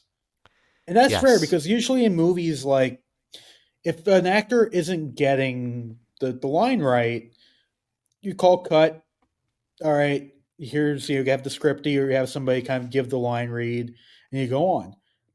But the character would be that flustered where he wouldn't be able to form a coherent sentence. That was good enough for Ferrara to acknowledge that and go, keep the camera rolling, because he would be that flustered. He would be kind of pausing and tripping over his words and trying to find the right, and being still, again, not as angry as he was in the car, but still, maybe not angry, but belligerent is the word I would use, how he is in that scene. Yes. And then slowly this kind of faithful wisdom starts to seep in, and very quickly there's this very meditative scene that the nun has when she's confessing to or that the priest is essentially outright asking her, who did this to you, right? And the priest, the nun starts to go on this almost like a soliloquy of sorts to us about her philosophy about how these boys that did this to her, they grew up in playing in the play school of the church. They're good boys. She understands now. She's had this revelation. She's had this epiphany. She even goes as far as to say not only that she forgives them, but she says that they don't have any love in their hearts for her, but she ought to love them. And then she makes this allusion in comparison to Jesus Christ, where she says, Jesus loved those who reviled him. And it's such a profound, almost superhuman sense of forgiveness and self-control and discipline and all the things that our lieutenant lacks, that if you remember, the lieutenant is listening in on this conversation. You get a sense that even the priest doesn't understand just how superhuman this nun's inner sense of kindness, of what the Buddhists called loving kindness, this mind state of just pure forgiveness and pure loving kindness. And after the lieutenant hears this, he just kind of turns his head and walks away, right? He's annoyed by it. What is wrong with this woman? He doesn't say it, of course.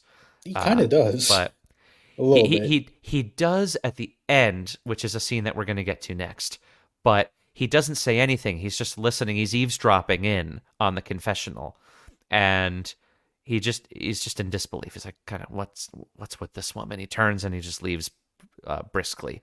But that is really, it's a cool reveal, because that is the idea that's going to haunt him throughout the third act. He just doesn't understand how a person could possibly forgive that. And then he does say it during the scene to her at the end, and then he does say it to the two criminals as well. But I would like that, Adam, to be a segue to this. I want to lead into the final sequence and the final image. Okay? I don't include this in the final sequence, but I want to talk about the quote-unquote Jesus scene first, because that will lead us into the closing sequence. Okay? Yes. This Jesus scene. He comes in, he's completely disheveled into the church, and he walks over and sees the nun praying. And he just has to, he can't help himself. He has to, number one, offer his services, which are kind of unclear. You almost think that he wants to sort of put out a hit on them or something, because it's almost as if he thinks that he can be vicariously redeemed through, helping her. That's sort of his first idea of redemption. Although it could be viewed as he's just trying to get the reward money, I think they refer to as for capturing them or something. Oh no, but he says these kids are just going to go through the system and they're going to be let out because they're young. I can provide like more of a service for you, whatever it is, like on the side. So he's basically offering to like put a hit out on them or whatever it is, capture them, torture them, who knows. And she just responds with more loving kindness. I've already forgiven them. And he's basically crying, pleading, and she says, "No, I've forgiven them." And she's just a total just a absolute concrete strength in this woman, inner strength. And she turns around and leaves him practically just on his knees in confusion and at what probably is the lowest point truly for him. And then he starts asking her how he could, before he says, how can she, forgive something for like that? And she leaves. And then he hallucinates by seeing Jesus Christ with the crown of thorns in the center aisle of the pews, and in this beautiful shot.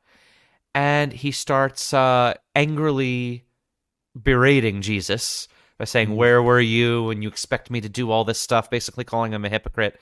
And then he says he's sorry, begs in forgiveness, cries hysterically, kisses his bloody foot, and then looks up and sees that it's this black woman that has the stolen chalice that ends up being what leads him toward finding the criminals. The stolen chalice, of course, being the thing that, essentially the gift that he's asking for. He begs him, "Help me, please help me, do something for me." So, what was your reaction to this scene, Adam? It's quite a scene. It's an incredible scene. It is, and I have two points to make. One is the baggage that the filmmaker brought to the film itself, and the second will fall more into the thematic elements of the film. And I think the ultimate thesis that Ferrara was trying to present with this film. Miss 45 was the film that Abel Ferrara essentially made his name on, and is an early example of the rape revenge film, in which a woman who is mute is raped twice in one day coming home and decides she's just going to kill every man going forward. I should have rewatched it because in a lot of ways it's a sister film to Bad Lieutenant, but I watched Bad Lieutenant and I had my fill basically of sexual assault for the week. Yeah. And it's funny because you hear Keitel's character in that scene with the nun.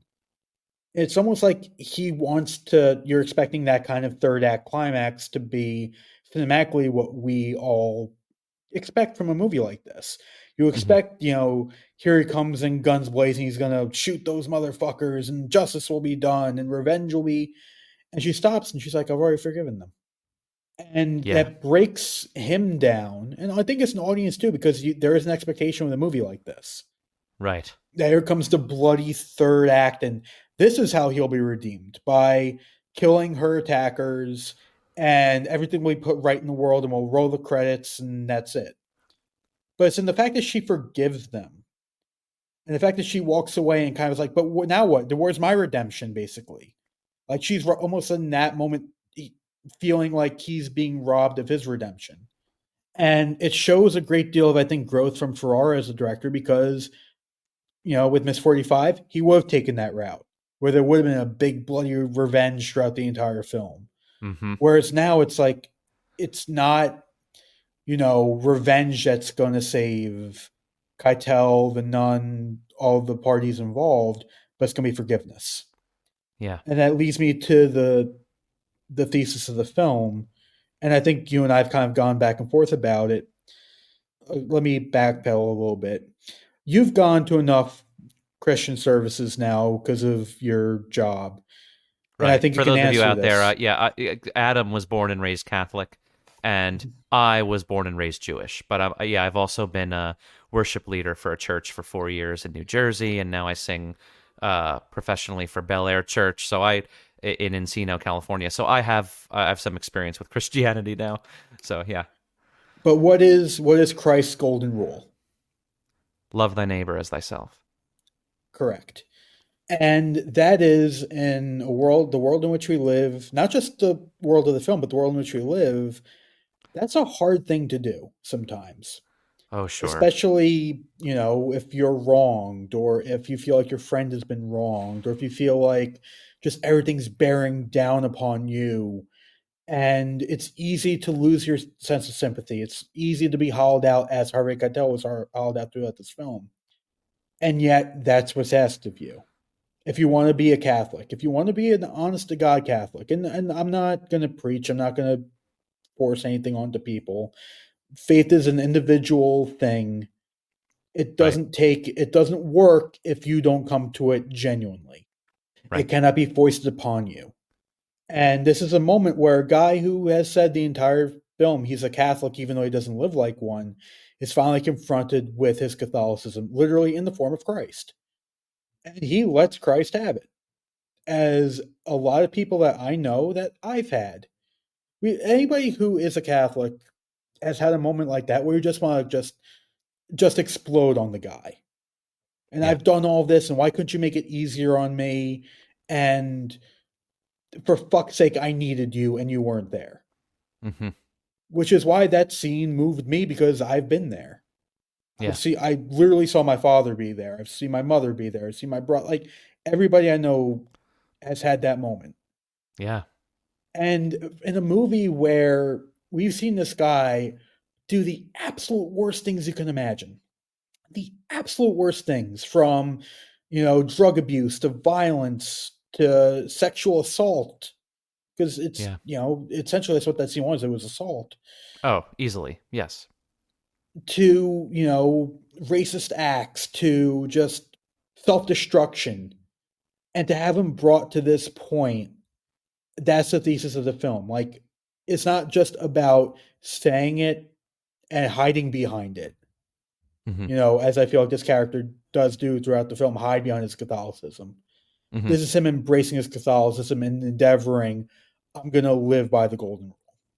As hard as it is, and as much as I don't want to do it, because I still think his first instinct is he wants to shoot these motherfuckers. He wants to have the big, bloody revenge climax of the film.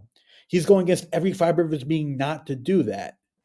But Mm-hmm. because he has this profound experience, and we're going to get to the last image of the film, and the kind of, is he punished or is he redeemed? And that's up to the viewer to discuss and find out. Right. Which is such a profound question. But I think that Yeah. you just put that beautifully. I really do. This scene, I think we've all been there in some sort of sense. And even if you don't want to think of this as purely an advertisement for Catholicism, it's having faith in something that's bigger than yourself. Mm. I believe is what it's. You could view it as saying for someone like me that doesn't identify as a Christian, even though I partake in services of the faith. It's just sort of my job. But I just love exploring all different kinds of faiths, and I don't have a particular faithful view in any of them. I just really like exploring all of the different avenues of human spirituality and faith. And this is a movie that I think you can see this as enveloping all of them, in the sense that even if it wasn't a Jesus Christ figure that he saw, place substitute for that any religious figure that actually means something to you, right? Something that's more overarching in life, that's bigger than yourself, representative of that thing that requires that loving kindness toward others, that forgiveness that will ultimately lead you to feeling like you're part of society, not that you are society, just in and of yourself. And I think that was the illness that this character had, is that he saw no consequence. He was sociopathic in that sense, psychopathic, where very antisocial, could not be kind to others, didn't understand the value of others, used everyone around him as an object, wanted to just accumulate material things. Think about it. This is this. There is a faithful story in every religion about this type of. I mean, this is the story of Buddha. This is the story of so many figures. in different religions. So it's not like, oh, I'm not Catholic, so I can't understand or appreciate the Christ scene. No, it's a lot bigger than that, right? I don't think that that's the way to look at it, and I think that you just explained it beautifully for your own experience and your own faith and what you've seen and experienced in your life. And for me, Yeah. I would just replace that with something else. And that might be different for everyone, but the point is, through the strength of that performance and through the ultimate power that nun has with her ability to forgive in these circumstances, like you said really well, it completely breaks his own personal logic, the lieutenant's, and it breaks you. I think you also said, in a sense, the logic of the movie. Yeah. In order, and our sort of trance that the movies is giving us, in order to give us that final moment and make it meaningful. And he does literally break down as a character, and that break has to happen in order to get him on the other side of where he is now. And it's so beautiful to watch that progression in his performance, where he's first so angry at this figure, the savior that doesn't even say anything to him. It's just standing there. And you realize that it's all so internal. Like you said, you can't go out and kill people and it will solve the problem. The answer to the problem is a forgiveness, right? And it's an emotional aspect that comes from within. And this figure doesn't prod him. It doesn't, persuade him. It doesn't say anything. It just appears in front of him. And it's almost, you feel like it's sort of a reflection of his own, lieutenant's own nature. Like, I took it almost as like, this is maybe Jesus isn't actually there.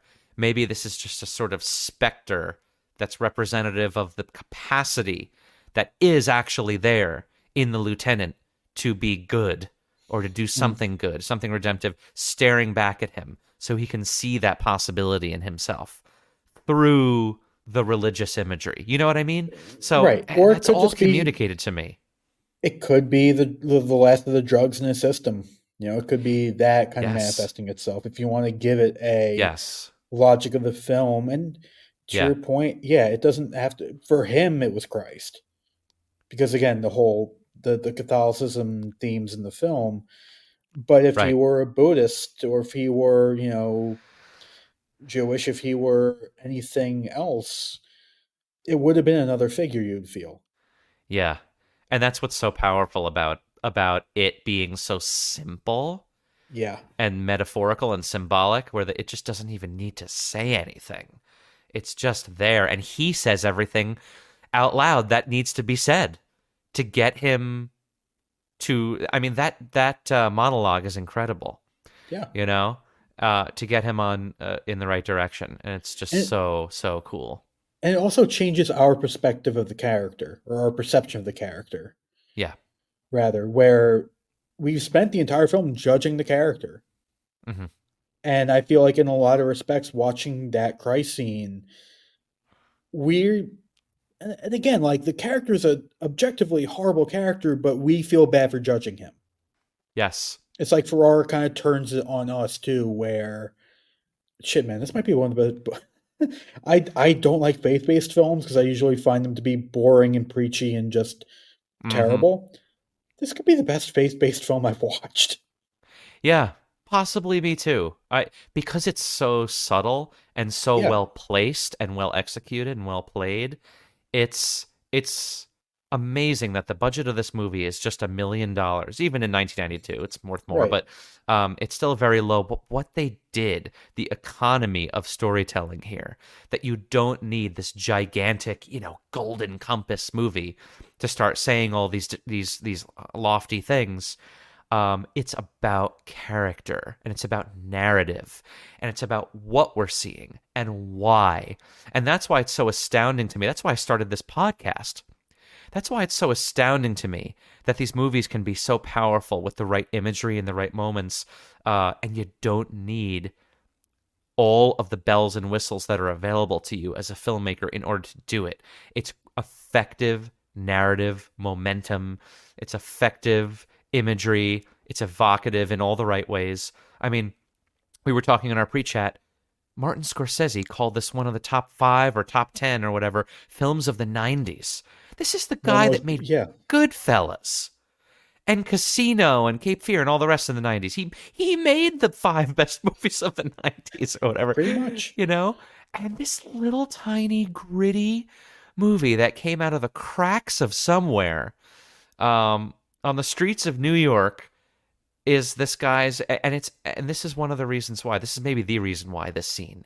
It's beautiful, it's gorgeous, and it's so human. It's so human in so many ways.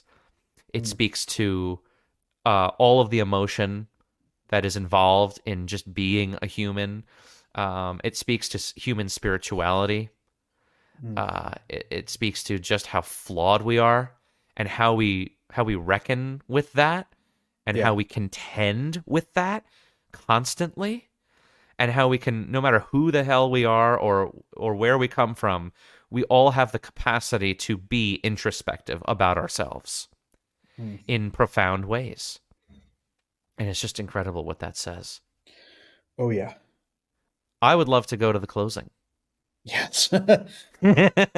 Although we could talk about these things forever. I don't ever want to leave the Bad Lieutenant. He's so much fun to talk about. I'm gonna bill you for my therapy session, by the way. That's funny. Well, anyway, the closing of the movie. So let me summarize this really quickly. After the events that we just talked about, the Jesus scene, the lieutenant has some sort of epiphany, and he goes to this, basically a crack den. He follows the woman that gave the chalice to him, and he finds these two in the crack den and starts smoking crack with them after handcuffing them and watching the end of the game emotionless, of course, because he knows that the Dodgers are going to lose in this incredible comeback, and he's totally screwed. $120,000 in the hole or whatever. And then he drags them out of the crack den into his car in front of everyone. And while they're in custody in the car, he berates them, calling them all these things, pointing the gun at them, taunting them with that gun. And he's basically wondering out loud how the nun could forgive them for something so heinous. And then... my joke is, this is the worst punishment of all. He takes them to Port Authority bus terminal. So much worse. So much Port worse. Authority in 91. So, yeah, the Port Authority bus now. terminal. Exactly. No, they have like the same used like cigarette butts there for the same 32 years later that they are now. But yeah, much worse than anything, capital punishment or whatever they could have done to them in the station. Anyway, so he takes them to the bus terminal and he leads them to a southbound I-95 bus, which is the good old New Jersey Turnpike going south. And he forces them to get on the bus, and he emotionally tells them that they better take it. And he basically starts hitting them, and he's angrily just kind of grabbing them. And they're not saying anything during all of this. They're just kind of standing there and taking the blows. But he's also kind of admiring them, sort of, in a way. And he's struggling, it seems, to complete this favor that he's going to do for them, giving them the money and letting them go on the bus. Letting them just kind of start their lives anew. It pains him horribly to forgive them, but he does. And when he finally puts them on the bus and it leaves, he exits the Port Authority bus terminal, and he gets into his car, and he pulls away, and we cut to him stopping in front of an ad for the Trump Plaza. Lol. It was the 90s. We did a lot of stupid shit in the 90s. And it's just an ad, a banner that says, the only 4-star, 4-diamond hotel and casino in Atlantic City. Oh, the 90s. And then, right after, a drive-by car quickly stops next to his car. Someone yells, "Hey, cop!" and we hear two quick, loud gunshots. The car quickly pulls away, and his car is left standing there. There's blood in the window. The lieutenant has been killed. And then people start to congregate in this long take of this wide shot of the car. And they start to kind of point to it in shock and say, oh my goodness, look what happened. And they stare at the crime scene. More and more people congregate. He essentially turns into the crime scene that he visited at the beginning of the film. And then we cut to credits. Wow. What a closing sequence. Yeah. So, Adam, why do you think that, because this is one of the more perplexing things in this closing sequence. These boys, I mean, they're not boys, they're, teenagers or whatever. Young men. But these young men, why his behavior toward them, do you think? And then, of course, the golden question for $300,000 is he redeemed? It's funny because it's like what I said in the previous scene. It's like he's fighting against every single instinct to just drive them into an alley, put two in the back of their head, and call it a day. It's like you can tell the character is literally just trying, and he's gritting his teeth, and he hits them a couple times. He's like, you get on the bus, and basically your New York privileges have been revoked. You get on that bus because, look, if you're not on that bus, all bets are off. I can't hold myself back at this point. I'm trying for the first time in my life to do the right thing, or the first time in a long time to do the right thing. And if you don't, I can't hold myself back. I will find you, and this will end much differently for you. And again, for the first time in his life, trying to live by kind of that code of forgiveness that Christ tried to, impart on everybody. Now, as far as the ending is concerned, and the fact that he dies at the end, and could it be comeuppance or could it be redemption?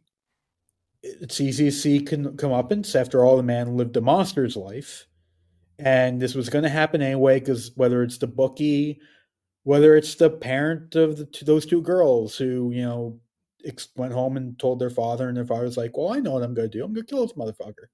Right. Or it could be a number of people. That's the beauty of it, is you don't see who kills him. It's just a car that pulls up, puts two in them, drives off. Now, another thing about Catholicism, and I feel like every religion to a degree, but Catholicism I was in and am in, and I can talk about, suicide is the worst thing you can do. The absolute worst thing you can do, bar none. It's shameful. And I unfortunately had to live through something like that. And you're looked at completely different if you commit suicide. And I'm sure the lieutenant was thinking this the entire time, because to say that this character is suicidal, I think, would be an understatement. But he's Catholic. He can't kill himself. So it's almost like he spends the entire movie daring somebody to kill him. Whether it's killing himself through drugs, because, hey, an overdose isn't suicide. I just took too much by accident. Or it's through the bookie and pretty much being belligerent and telling him, hey, take this bet that I can't afford. Knowing that it's probably going to end to him getting killed.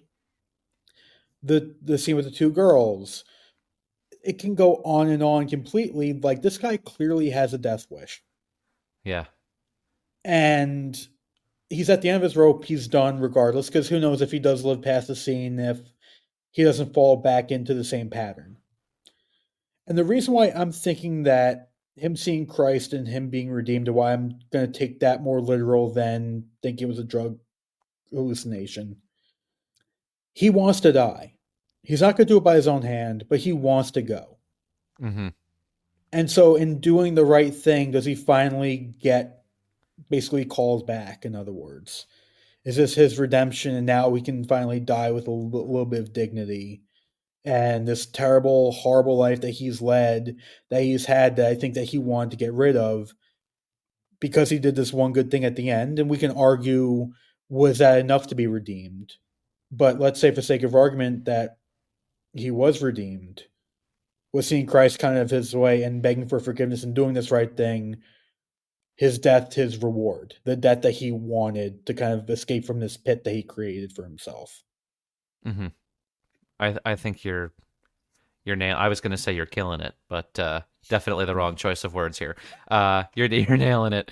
I mean, there's so much that can be said about endings that are ambivalent for a reason. By ambivalent, I mean whether or not he is actually redeemed or it's a comeuppance, like you said. However, I just think there's so much to be said for a movie that's able to work with such little plot, but end with such a large amount of profound discussion that can be had here, right? And we're talking about big things, right? Like you said, we're talking about wanting to end your own life. We're talking about doing the worst things that someone can do in society. And we're talking about crime and punishment, right? We're talking about tolerance of other people and forgiveness. I mean, this ending is underscoring so many things that are essential elements of what it is to be a human, or the human condition, right? And this little movie with this crooked, horrible little cretin character manages to give us this amazing debate at the end here as to does he redeem himself or not. I personally don't have a real big dog in this fight as to whether he was redeemed or not. I almost feel it as a warning tale at the end here. I love that Ferrara doesn't take an exact position on this, because I think the movie would be much weaker if Ferrara was saying this guy is absolutely bad. He's the worst thing. He's not forgiven. He deserves to be killed. All that stuff. And at the same time, it would be weak if he said, "Oh, he's completely forgiven for the same reason, Adam, that you started out this podcast episode. You said that, hey, there's a certain flavor of Catholic philosophy where you have these people that say, oh, I can do whatever I want, and, I'm just going to go to confessional and make it all good the next day. And then, all right, well, new week, new crimes ready to be committed, right? It's all good. This is such a nicely balanced high wire act here that Ferrara is taking story-wise. And I agree with everything that you just said. But about this warning thing, one thing I forget to say at the very end, that last long shot of the car with that banner of the Trump Plaza in the background, it says something like, not only does it say the only whatever in Atlantic City, it says it all happens here, I think is what it says. I forgot to write that down. It all happens here. So I think that's a very clever, whether they chose for that to be the location or they were just kind of driving around and say, oh yeah, this is perfect. It's not like it was arted. It's not like a production designer put that there. They might have chosen the location, but regardless, it was brilliant because the very first image or the very first thing that we hear before we even see images is the radio broadcast. Right? The radio broadcast. And that to me is almost like Ferrara puts us in the consciousness of this character before we even see him. Right? And he's thinking about the game. He's listening to the broadcast. He doesn't even know why his children are late for school, right? They have to explain it to him. He didn't know that the woman was in the bathroom. He says, hey, just tell me your aunt is in the bathroom next time. What he's focusing on is the game. He's focusing on the bet, what he can get out of this for himself, right? Making money, ignoring the important things in life. I think that this radio broadcast is an allusion to his mindset that's already just broken from the get-go of the film. And then let's fast forward all the way to this ending image with this banner. It all happens here. You could almost replace it with shit. Shit And here. yeah. And it doesn't necessarily mean like it's the place, the casino or the betting. It's him gambling on putting priority on the wrong things in life, right? He's gambling not just on the game, literally.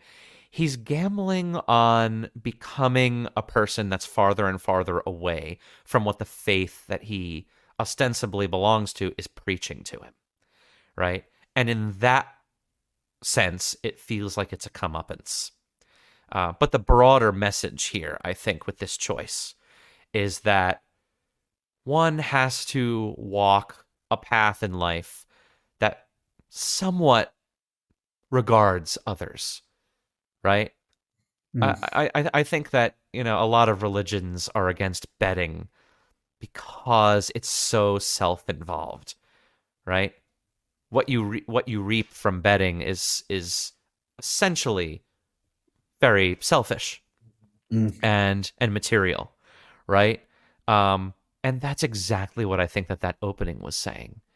And then in the same way, the ending is saying something very similar. It almost seems like a biblical passage. It all happens here at the casino, like a modern day equivalent of the Bible quote or something. I don't know. It's just, it takes biblical meaning and it grafts it onto the modern device of the casino.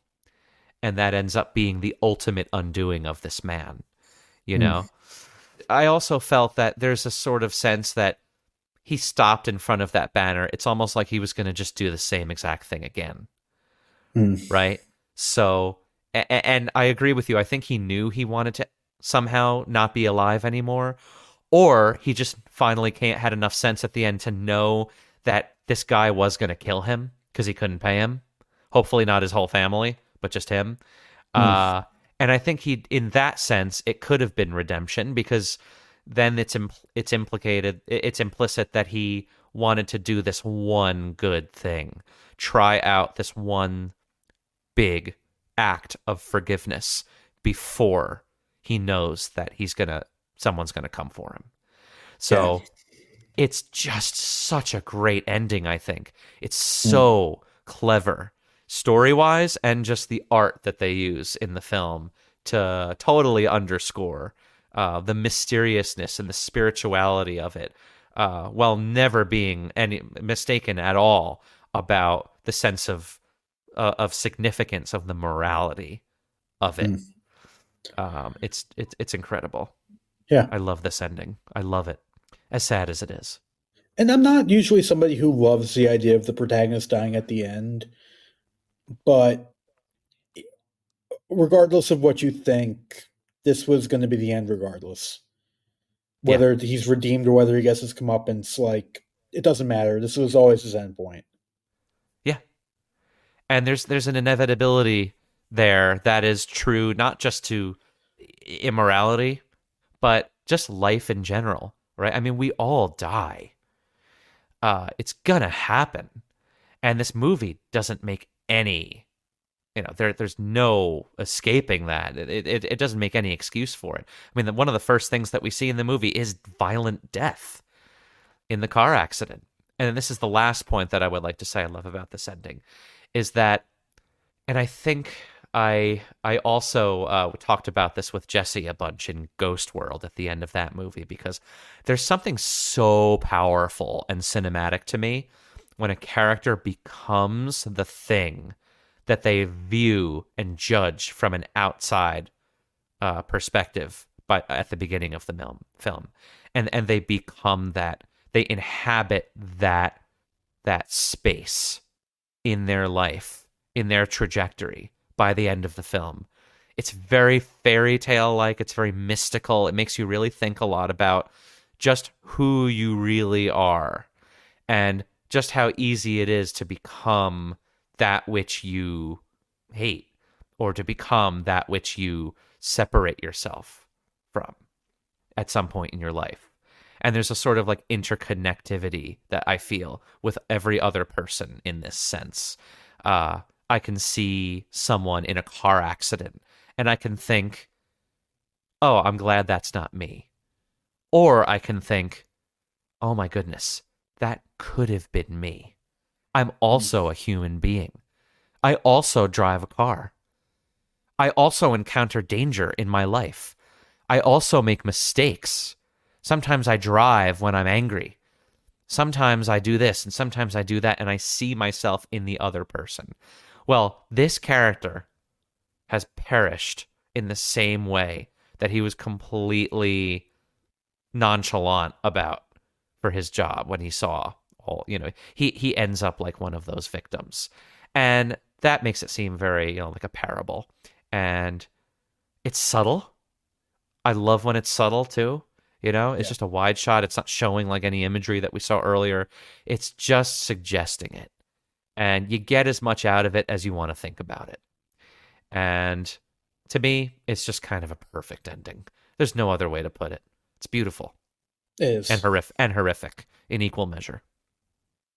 Before I leave, because I want to end on a happier note. So growing up, I'm a huge New York Yankees fan. A big plot point of this film is a team blowing a 3-0 lead in a best-of-7 series, which has only happened one time in life in the history of sports.